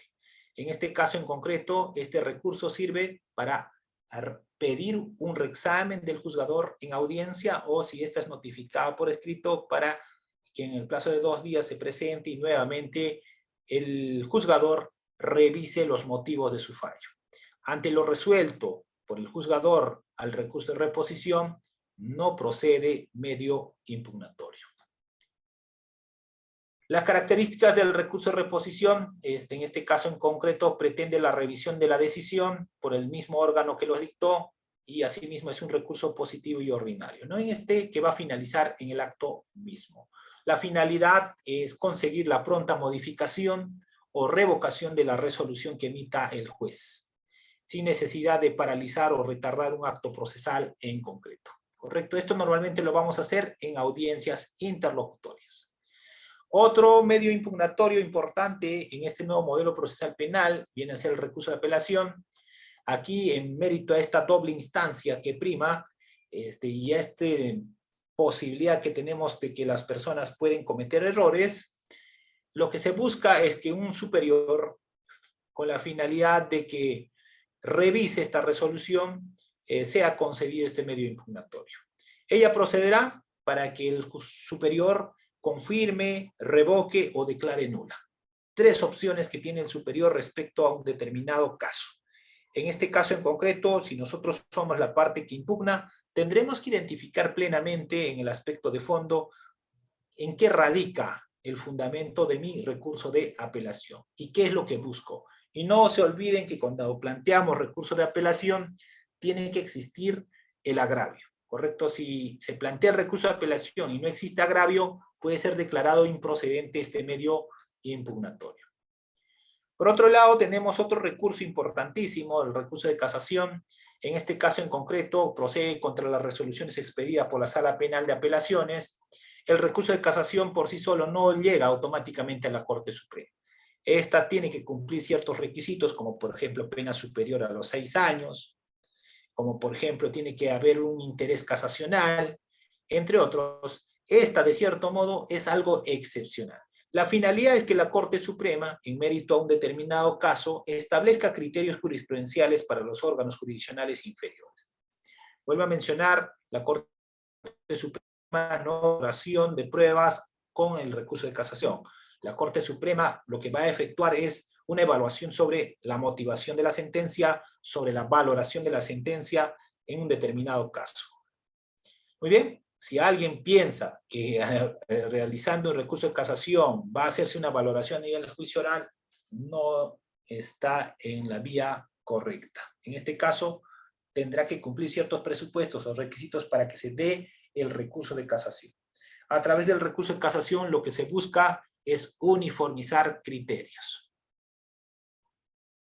Por otro lado, también vamos a tener el recurso de queja. Este medio impugnatorio procede sobre todo contra las resoluciones expedidas por la Sala Penal de Apelaciones. Con este recurso de queja, sobre todo lo que se busca es que la Corte Suprema acoja un determinado caso denegado por la Sala Penal Superior. En este caso en concreto, si la Corte Suprema lo acoge, va a solicitar a la Sala Penal Superior, remita los actuados y tendrá que señalar vista de la causa para debatir. Este viene a ser un medio impugnatorio de garrocha, podríamos decir, en el sentido de que yo no presento directamente a la Sala Penal Superior, sino presento directamente a la Corte Suprema. Por otro lado, también vamos a tener otro medio impugnatorio, importantísimo en este caso, acción de revisión, con la siguiente característica.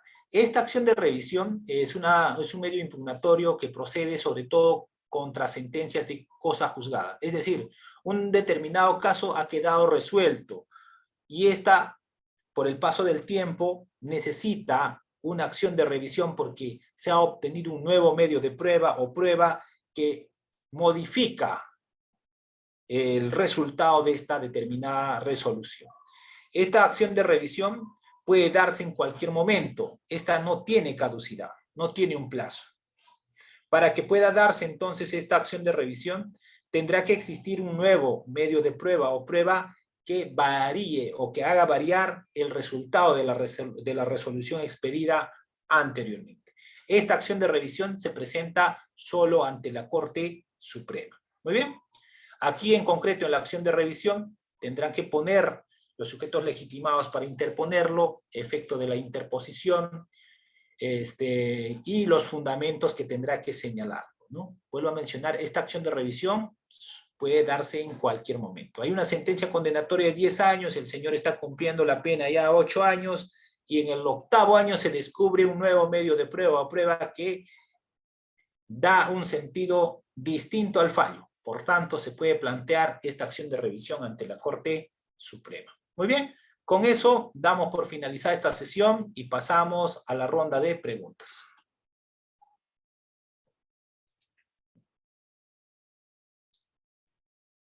A ver, ¿hay alguna duda?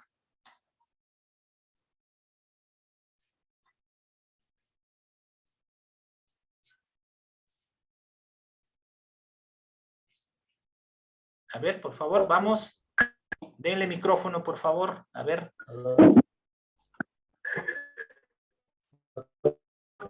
Sí, adelante. Aló, doctor, buenas noches, ¿me escucha? Sí, buenas noches. ¿Cómo está? Buenas noches. Primero, felicitarle por la ponencia, doctor, muy interesante. Doctor, una consulta, bueno, 2 consultas para ser exacto. La primera es, doctor, con relación a la prueba, ¿cuáles son los sistemas de valoración de la prueba?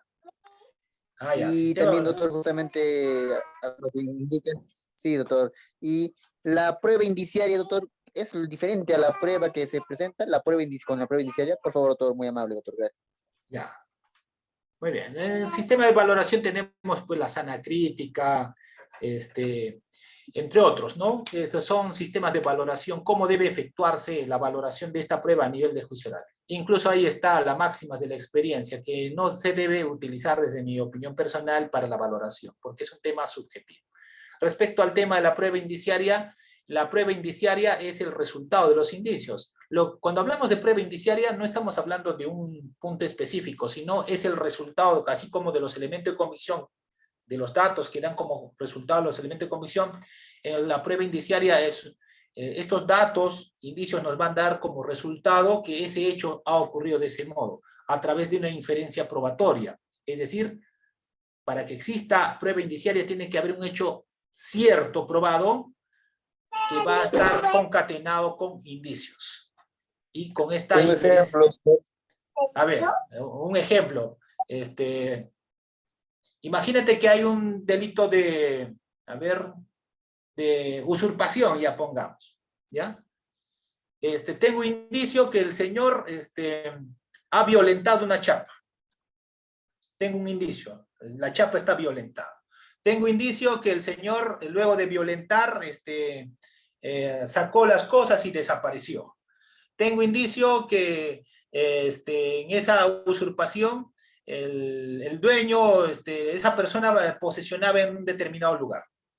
Tengo indicios, pero yo no tengo el dato concreto. ¿Cuál sería el dato concreto? La prueba directa. Que haya una grabación fílmica, que acredite que el señor estaba cambiando la chapa y que ingresó. Eso sería la prueba directa. Entonces, estos indicios nos dan con una deducción de que el hecho ha ocurrido, sin necesidad de que yo pruebe directamente que fue la persona que realizó. La prueba indiciaria es la prueba madre.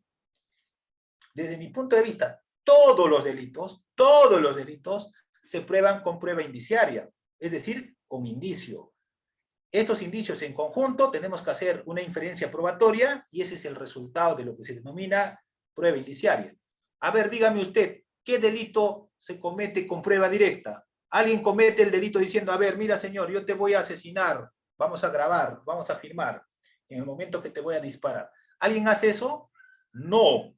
Todos los delitos vamos a encontrar indicios, incluido, por ejemplo, en el delito que pueda tener como medio de prueba una evidencia científica, por ejemplo, prueba de paternidad, esa no tiene 100% de certeza, incluso hay un 0.001% de probabilidad de error.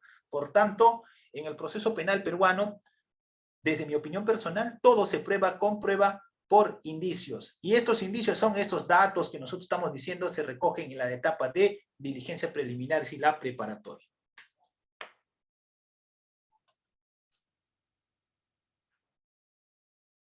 A ver, vamos, siguiente. A ver qué dice Roberto. Sí, doctor, buenas noches. Doctor, tengo una pregunta. El artículo 414 establece los plazos de los recursos, ¿correcto? Claro. Establece, por ejemplo, que tenemos 3 días para interponer recurso de apelación contra autos interlocutorios. Sin embargo, lo dispuesto en el artículo 405, numeral 2, establece que los recursos interpuestos oralmente contra resoluciones finales expedidas sin audiencia se formaliza por escrito en el plazo de 5 días. Doctor, ¿cómo sería la interpretación respecto a estos dos preceptos? Ya, da a entender que, por ejemplo, ¿no? el caso que me ha pasado. Imagínate que estoy en una audiencia de prisión preventiva, ¿ya? El juzgador no emite el fallo en audiencia, sino que dice, me voy a reservar para notificar por escrito. En ese caso tendría que yo tener en cuenta de que el plazo para que corra mi plazo para interponer medio impugnatorio tendría que ser a partir de la notificación que me realice el juzgador, es decir, desde el momento que me notifique por casilla electrónica, correo electrónico, entre otros. Entonces yo entiendo que este plazo que se menciona en el 405 es cuando me van a hacer la notificación escrita. En cambio, cuando me notifican en audiencia, es decir, el juzgador falla en audiencia y debe ser de ese modo, el plazo es de 3 días. En este caso, por ejemplo, si estamos en una prisión preventiva y el juzgador emite el fallo en audiencia, entonces yo tengo 3 días para interponer el medio impugnatorio. Y recuerden, cuidado que cometan el error que muchos abogados han cometido. No existe la frase, no existe el medio impugnatorio, me reservo el derecho.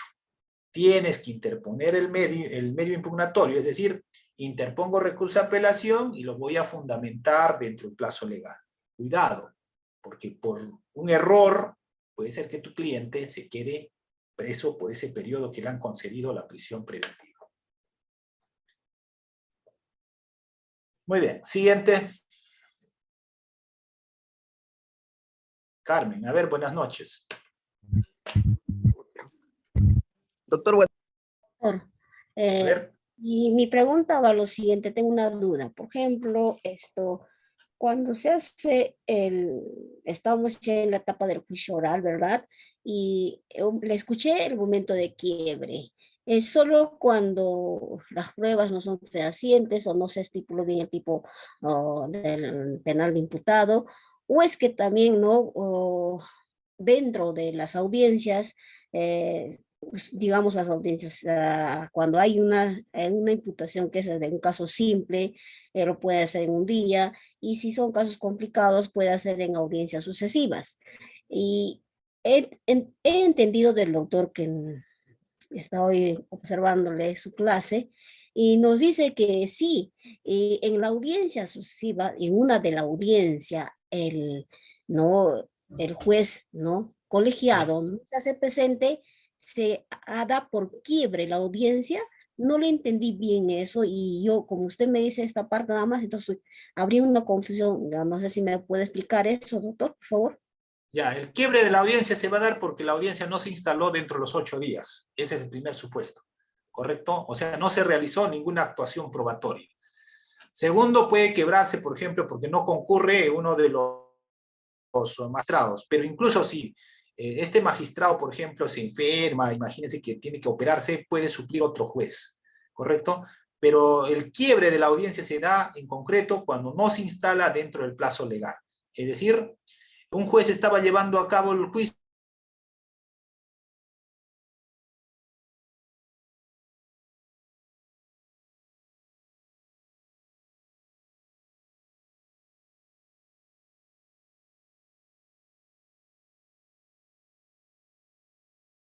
sí, a ver, en esos casos de las huelgas sí se quiebra normalmente el proceso, porque el personal administrativo no concurre, no se instala la audiencia y por tanto, pues, el caso no puede continuar. Gracias, doctor. Muy bien. A ver, ¿alguien más? Demos pase a Soledad. Buenas noches. Hola, doctor, buenas noches. ¿Me escucha? Sí, adelante. Sí, doctor. Quería hacerle una consulta respecto a la prueba preconstituidas. ¿Por qué los informes de la Contraloría son consideradas como pruebas preconstituidas? Muchas gracias. Ya, muy bien. El tema de la prueba preconstituida conlleva a mencionar que esta ya tendría un valor probatorio, pero desde mi opinión personal, esta no es así. ¿Por qué? Porque si fuera prueba preconstituida, ya tendría que someterse al contradictorio.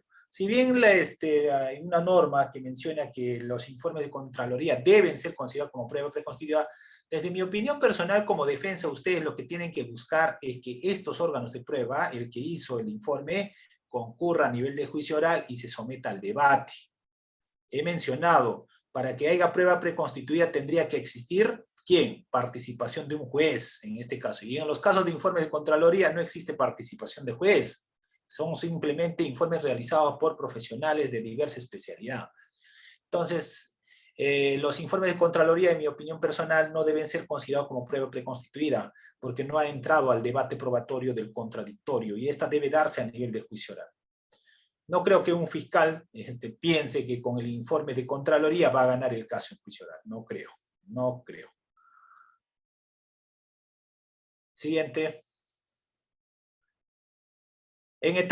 Aunando a eso, en etapa de investigación, como abogados, ustedes pidan que concurra a declarar esa persona que ha emitido el informe.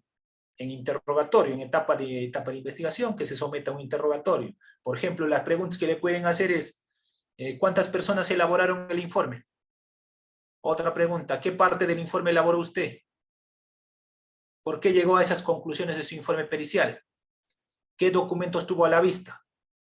Con preguntas abiertas al perito supuestamente que realizó ese informe pericial. ¿Correcto? Entonces ahí tiene la posibilidad luego a nivel de juicio oral utilizar declaración previa y generar duda o insuficiencia probatoria. Muy bien. Siguiente. A ver. Buenas noches, doctor. ¿Me escucha? Sí, adelante. Sí, acá claro y preciso. Doctor, Doctor, quisiera hacer una consulta. Habló de un medio de impugnatorio de la acción de revisión. Revisión, ya, sí. Dice cuando ya se ha agotado todas las instancias y ha sido una sentencia declarada firme, o sea, ya Consentida, ajá. consentida, firme, ajá, y asimismo ya pues ya ha sido cosa juzgada. Dígame, pero antes de ello no se puede plantear un recurso de revisión. Supongamos un caso, un claro ejemplo, tocamientos indebidos. Ya, ¿Sí? claro. Tocamientos indebidos llega a casación, está en casación, todavía no lo admiten, nada. Sin embargo, indistintamente, ¿puedo plantear mi recurso de revisión porque hay nuevas pruebas? ¿Puedo No. plantearlo paralelamente o no? No, no puede. Es necesario que esté consentida esa resolución, doctor. O sea, que se haya agotado los medios impugnatorios previos, que viene a ser apelación y casación. Antes no se puede, doctor. No se puede, no, tiene que estar consentida. Y ahí sí, en cualquier momento puedes plantear el recurso de revisión. Ya. Eso era mi duda, doctor. Excelente. Muy amable, gracias. Permiso. Ya, correcto. Siguiente. ¿Alguien más? A ver. Vamos. Denle micrófono, por favor, a las personas que están alzando la mano. Carmen. Justamente quiero acotar a lo que anteriormente hizo mención el doctor. Mire usted, se presentó un caso acá en la ciudad de Ayacucho, en una institución educativa, que se tuvo conocimiento de un tocamiento indebido del papá hacia una niña, ¿no? De la institución educativa. Se hizo el informe, inmediatamente se hizo presente en la fiscalía, ¿no? Y se le y entonces probablemente de acuerdo a lo que la niña comentó y todo, y inmediatamente se vio creo que un peligro en el papá que se iba a escapar, le pusieron prisión preventiva, pero el dado el hecho, antes, ¿no? Pasado ni siquiera, no pasó un día, creo que, y ya se le dio la libertad. Entonces, ¿cómo es este caso? Porque yo he estado preguntando al abogado al otro y me dice, no, pues si no tiene nada que ver. Se le ha hecho pregunta a las niñas, la niña no dice nada, simplemente le acarició y que puede haber hecho un papá, le acaricia, pero no se le acaricia con un tipo de querer hacer algo a la niña, ¿no? ¿Verdad? Entonces es distinto a tocarle con cariño y afecto a una niña, a hacer un tocamiento indebido es distinto. Entonces se le dio libertad y yo pregunté a este abogado, pero ¿por qué no se le va a imputar? ¿Por qué se le dejó libre? No, es que es así, ya pasó las horas y usted sabe que dice bien claro, en la flagrancia del delito, si no se cumple y pasa ya las horas permitidas y el tiempo, se le tiene que pedir el sobrecimiento, se hace el sobrecimiento y se le da libertad, ¿no? A lo que está la prisión preventiva. Y en eso quedó, entonces está en ese caso, doctor. ¿Y cómo se puede hacer en este caso? Ya, lo primero que hay que ver es, un tema es flagrancia delictiva y otra cosa es prisión preventiva. Flagrancia delictiva, la posibilidad de que a una persona se le pueda privar de su libertad temporalmente, si esta es intervenida dentro de las 24 horas. Hay 4 tipos de flagrancia delictiva, ¿correcto? Acaba de cometer un delito ayer a las 6 de la tarde, yo tengo hasta mañana a las 6 de la tarde para poder capturar a esta persona dentro de la flagrancia delictiva. Para el tema de la prisión preventiva tiene que haber otros presupuestos, no solamente el tema de la inmediatez temporal, sino sobre todo tiene que haber el tema del peligro procesal. Primer presupuesto, grave y fundado elemento de convicción. Y para lo grave y fundado elemento de convicción, tiene que en tema de tocamientos indebidos, tiene que haber la declaración de la menor en cámara GESE. Si en la declaración en cámara GESE la menor señaló que este tocamiento no se dio con connotación sexual, es decir, en actos de tocamientos indebidos, este tocamiento no solamente es el roce que puede tener una persona con otra por X motivos, tal vez involuntariamente, no. El tocamiento indebido que debe tener este sujeto respecto a la parte agraviada tiene que estar enfocado en un acto sexual. Entonces, si esa no se plasma en el acta de la entrevista o no se observa dentro del contexto, entonces no va a haber el tema fáctico que sustente tocamientos indebidos. Recordemos que en tocamientos indebidos la sentencia se va a basar justamente en el testimonio de la parte agraviada. El sustento va a ser la pericia psicológica. No existe otro medio de prueba que sustente. No va a haber lesiones, Lo único que vamos, no, incluso puede ser que no presente afectación emocional a esta persona, pero su testimonio relacionado con el hecho fáctico tiene que dar como resultado de que estos tocamientos son de connotación sexual. En este caso en concreto, el fiscal entiendo que habrá evaluado bien la declaración de la menor, entiendo que tal vez no hay suficientes elementos de convicción y por tanto le ha dado libertad.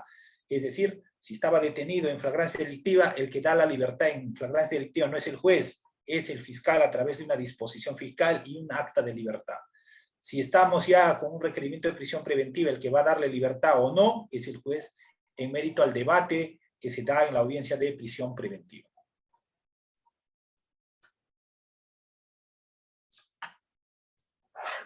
Gracias por aclarar, doctor. Muy bien. Doctor, justamente, disculpará más bien nuevamente que estoy interrumpiendo. Justamente quería hacer la consulta. Mire, existe un caso de tocamientos indebidos, ¿no? Que ha llegado a casación, como ya le mencioné hace un momento. Sin embargo, ¿quiénes son la parte agraviada? Los mismos familiares de la parte, en este caso, sentenciada, ¿no? Ya. Ahora, ha sido por tocamientos supuestamente o presuntamente por dos menores. Una de 12 y otra de 8 años. En primera instancia, sentencian a 20 años. Ya. En segunda instancia, porque se ve en casación, no, en apelación, perdón, y lo sentencian a 10 años. Lo absuelven de una y solamente pasa por la más menor. A 10 años, ¿sí? Y pues vamos en recurso de casación. ¿Sí? Está en eso. Pero ¿qué pasa? Que todo había sido por problemas de orgullo, de rencor, por una propiedad que supuestamente le iba a dar, o sea, es por una herencia. Lo que como esta persona no recibió la herencia, entonces por venganza le denuncia este tipo de ilícito a su mismo primo. ¿Sí? Ahora, ¿qué pasa, doctor? En ese sentido, ya pues, ¿no? Ahorita como está en casación y se han dado cuenta porque ellos tienen esa mente que prácticamente lo han enviado a la cárcel a una persona inocente, porque en ningún momento se dio esos hechos. Entonces, hay un video donde declaran la misma parte, en este caso denunciante, ¿no? Dice que ha cometido un error y todo, que ha sido, se retracta en sí, y dice que en ningún momento, o sea, todo ha sido manipulada, todo para que en sí a los menores lo han manipulado para que declaren en cámara Gesell y para que también en las pericias psicológicas digan pues que sí los ha tocado pues por sus partes íntimas, ¿no? Sin embargo, doctor, justamente eso ha sido totalmente todo falso. Y hay unos videos recientes que demuestran todo lo contrario, pues, ¿no? Entonces, en ese sentido, ¿qué puedo hacer, ¿no? En este tipo de defensa para que arriba en el recurso de casación que declaren nula. No, tu enfoque tiene que estar enfocado a un tema de cuestionar el fondo de la resolución de segunda instancia. Ese video, ese CD que tú me dices, la Corte Suprema no va a valorar. Vuelvo a mencionar, la Corte Suprema no valora hechos. Valora la motivación, valora la resolución, la actuación probatoria que se ha dado. O sea, cómo el juez ha interpretado correctamente la norma, el aspecto procesal, ha realizado una valoración correcta o no de la actuación probatoria. Eso es lo que va a revisar la Corte Suprema. La Corte Suprema no revisa prueba, actuación probatoria. Lo que tienes que buscar es que esa sentencia sea declarada nula, ¿correcto? Y como va a ser declarada nula hasta la primera instancia, en primera instancia habrá nuevo medio de prueba que vas a presentar. Y con eso podrás lograr tal vez una sentencia absolutoria más adelante. Porque acá el problema radica en la fiabilidad del testimonio de los menores, no en la parte agraviada. La parte agraviada serán los padres, pero el error, ¿dónde se ha generado? En la prueba. Pero ¿cuál es la prueba que se ha generado el error? ¿Dónde está la prueba que no es prueba? O prueba direccionada, llamemos así. Es el testimonio de quién, de los menores. Ahí tienes que atacar en el testimonio de los menores, desde mi punto de vista. Muy bien. Entonces, doctor, eso sería ya posteriormente, ¿no? Claro. Primero tienes que lograr que esa sentencia sea declarada nula. Y para eso tus argumentos tienen que estar enfocados a atacar el contenido de la resolución de primera y segunda instancia. No han motivado bien, no han valorado bien la prueba, no sé, pues tendrá que revisar el caso en concreto. Pero una vez que se declare nula con la Corte Suprema, ahí recién actúas este documental que estás mencionando. Hay un audio, eso es un medio de prueba documental. Y para eso tendrá que entrar pues, un acto de investigación. Es decir, tendrá que identificarse voces, tendrá que señalarse quién es el autor de la voz, en qué contexto se dio, entre otros. Eso tendrás que hacer cuando haya una nueva actuación probatoria. Doctor, y la consulta es, disculpe más bien que de repente le esté haciendo muchas preguntas, pero en sí, ya una vez que, o sea, ahorita yo no lo puedo actuar esos videos, porque como usted me dice, tengo que atacar la motivación, todo, con respecto a con respecto a cómo se ha llevado a cabo prácticamente... El juicio de segunda instancia, claro. Ya, ahora, la consulta es, si por A o B no lo declaran nula, sino prácticamente... Si lo confirman, tendrás que ir en revisión, pues, estimado, ya te mencioné. Si lo confirma la Corte Suprema, tendrás que ir en revisión, pero para la revisión tiene que haber una nueva prueba trascendental que haga variar el sentido de la sentencia expedida. ¿Me entiendes? En revisión sí se puede hacer acto de investigación. O sea, tiene que ser una prueba determinante que varíe el sentido de la resolución. Si tú estás pensando anexar el CD, el video a la Corte Suprema, olvídate, eso no, improcedente. Ya. Gracias, doctor. Disculpe, más bien, esa era mi duda, ¿no? Ya, muy bien, gracias. Vamos a ver qué más para finalizar este tema. Doctor, por favor, si podría explicar con respecto al control sustancial, que eso tengo un poco de dudas. A ver, ¿de cuál? ¿Del control sustancial de cuál? Ya, claro, sabemos que es en intermedia se hace control formal, eso ya tengo un poco más claro. El control sustancial, eso sí no... Ya, el tema del control sustancial está referido al hecho mismo, que es materia de debate. Ese control sustancial tiene que pasar pues, por ese filtro de que existe o no, por ejemplo, una buena imputación, ¿no? Clara, precisa, contra una determinada persona. Dos, que estos tengan suficientes elementos de convicción ahora ofrecidos como medios de prueba para su debate en juicio oral. El control sustancial tiene que ver con el fondo mismo. En este caso, el problema radica, por ejemplo, que en muchos casos están llegando a juicio porque el juez piensa que el hecho fáctico que lleva la fiscalía, así muy genérico, es suficiente para ir a juicio oral, cuando en realidad el juez debe decir, esto devuelvo fiscal, subsane, si no subsanas la segunda, no pasa el filtro, por tanto sobreseimiento. Listo. Entonces, con eso se soluciona el problema de la sobrecarga a nivel de juicio oral. ¿Muy bien? ¿Alguien más? A ver, control formal sustancial, tendríamos que desarrollarlo más ampliamente en una sesión de etapa intermedia, ¿no? Cómo se hace, cómo se plantea, cuáles son los puntos de ataque, entre otros. Muy bien. ¿Alguien más? A ver, antes de irme. Doctor, buenas noches, ¿me escuchan? Sí. Doctor, dos consultitas. Si se tiene un caso que está en investigación preliminar, se puede acumular al caso que está ya en investigación preparatoria, que está formalizado siendo los mismos hechos y las mismas partes. Claro. Y la segunda pregunta, doctor, aprovechando, ¿esa acumulación también tiene que comunicarse al juez a cargo de la investigación preparatoria o es posible? No.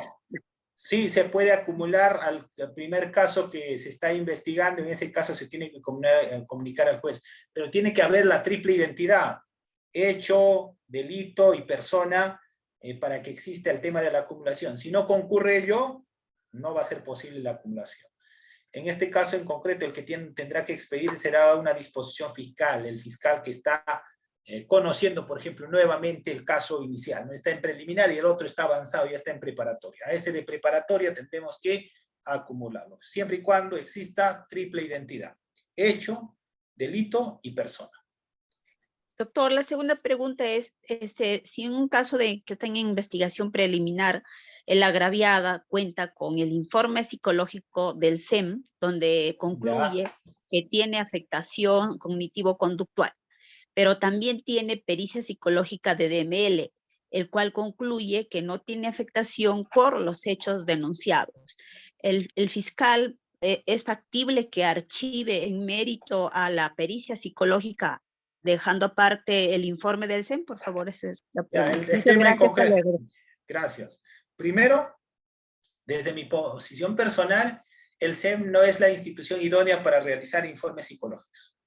No realizan el SEM, no quiero decir una buena labor, sino en sí mismo su labor no es de técnico especialista para expedir este tipo de informes psicológicos. Desde mi opinión personal, el fiscal debe tener en cuenta el resultado del Instituto de Medicina Legal, que viene a ser los expertos, en este caso, para expedir pericias psicológicas. Si existen estas dos divergencias entre informe del SEM y el resultado de medicina legal, yo como fiscal ordenaría una tercera evaluación en mérito a estos dos. ¿Para qué? Para establecer existe o no existe, para luego imputar o archivar ese caso. Porque con esta divergencia que estamos haciendo, que tenemos uno que dice sí y el otro que dice que no, prácticamente no se puede resolver el caso.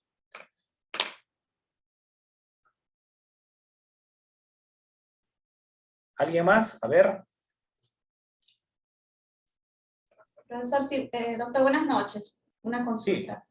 Sí, en cuestión de prueba nueva con el Código de Procedimientos Penales en un juicio oral, ¿cómo se podría actuar esta prueba nueva, ya que en el Código de Procedimientos Penales no hay regla para ello? Ya, muy bien. Primero, no voy a poder absolverte tu duda, porque yo no estoy formado en el Código de Procedimientos Penales. No he tenido la oportunidad de litigar con el Código de Procedimientos Penales. Lamentablemente, no sé cómo es la actuación. Yo me he formado en el nuevo modelo procesal penal desde la universidad. No te voy a poder absolver. Entiendo que en el Código de Procedimientos Penales la lógica o la estrategia es distinta. O sea, no conozco, doctora, la verdad. No Ya, doctor, igual, correcto, gracias. A ver, ¿alguien más? Doctora Elise Nostroza, por favor, active su audio. Tiene la mano levantada hace rato.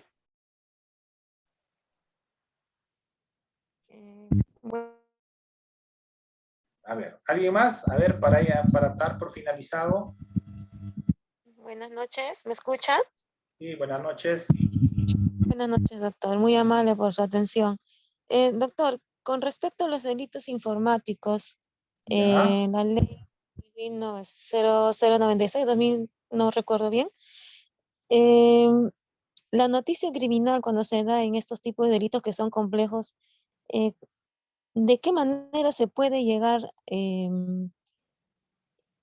al presunto imputado o culpable y no vulnerar sus derechos procesales en este tipo de delitos informáticos que es difícil de encontrar la noticia criminal? ¿Qué opinión le merece? Ya, yo creo que la noticia criminal no, sino la dificultad está en vincular a una persona como autor o cómplice. La noticia criminal está, sino cómo nosotros, por ejemplo, hacemos que esta persona ha utilizado tecnología, por ejemplo, para cometer un delito. Entonces, a ver, hay un audio que se está filtrando. El tema en concreto es la clásica, lo que tenemos que usar en delitos comunes o en delitos informáticos si nosotros no identificamos a la persona es: abriremos investigación contra los que resulten responsables. En mérito a esa disposición, realizaremos actos de investigación para ver si hay indicios o no que puedan vincularlo a una determinada persona. En delitos informáticos, sobre todo con uso de la tecnología, una persona puede estar fuera de una determinada jurisdicción. No necesariamente, por ejemplo, va a estar en Ayacucho, puede estar en Lima, en Piura, en Trujillo, en el extranjero. Entonces, radica la dificultad, sobre todo para individualizar personas. Y como vamos a abrir investigación contra los que resulten responsables, no se le va a afectar ningún derecho a nadie. En esos casos de delitos informáticos tendremos que declararlo compleja la investigación desde ya, porque vamos a tener que hacer a través de pericias la obtención de información. Una vez que tengamos algún dato, indicio que lo pueda vincular, cambiamos su situación jurídica de esta persona, en este caso ya no es de los que resulten, sino ponemos una persona con identidad y le damos su derecho de defensa respecto a poder contradecir lo que la Fiscalía viene obteniendo con los actos de investigación. Hoy en día ya existe una fiscalía a nivel de la Corte, ya a nivel de la Fiscalía de la Nación de ciberdelincuencia, ya existe también policía especializada en temas de delitos informáticos, así que se está avanzando, ¿no? Pero esto no quiere decir que no exista delitos de esta naturaleza. Existen delitos de esta naturaleza, que están sobre todo efectuándose con personas de naturaleza extranjera y que el delito se puede cometer incluso desde el extranjero, sin necesidad de que concurra a un determinado lugar. Es un poco complejo, pero no imposible, ¿no? Por ejemplo, hoy en día con el tema de los fraudes informáticos que se vienen cometiendo, la policía especializada sí está avanzando en realizar actos de investigación, ¿no? Respecto a su derecho de defensa, solamente mencionar a cualquier persona, desde el momento inicial que le imputamos un delito, tenemos que ponerle un abogado. Esto de ponerle un abogado me refiero de que debe tener un abogado privado o en su defecto el fiscal debe garantizarle con un abogado de oficio. Esa tiene que ser la regla. Es decir, tienen que decirle, señor, ¿tiene un abogado privado? No, no tengo. Entonces, defensa pública asuma su defensa necesaria de este señor. Si no, los actos de investigación efectuados serán declarados nulos. Muy bien, a ver, con eso entonces damos por finalizado. Entonces, ¿alguien más? Finalmente. Muy bien.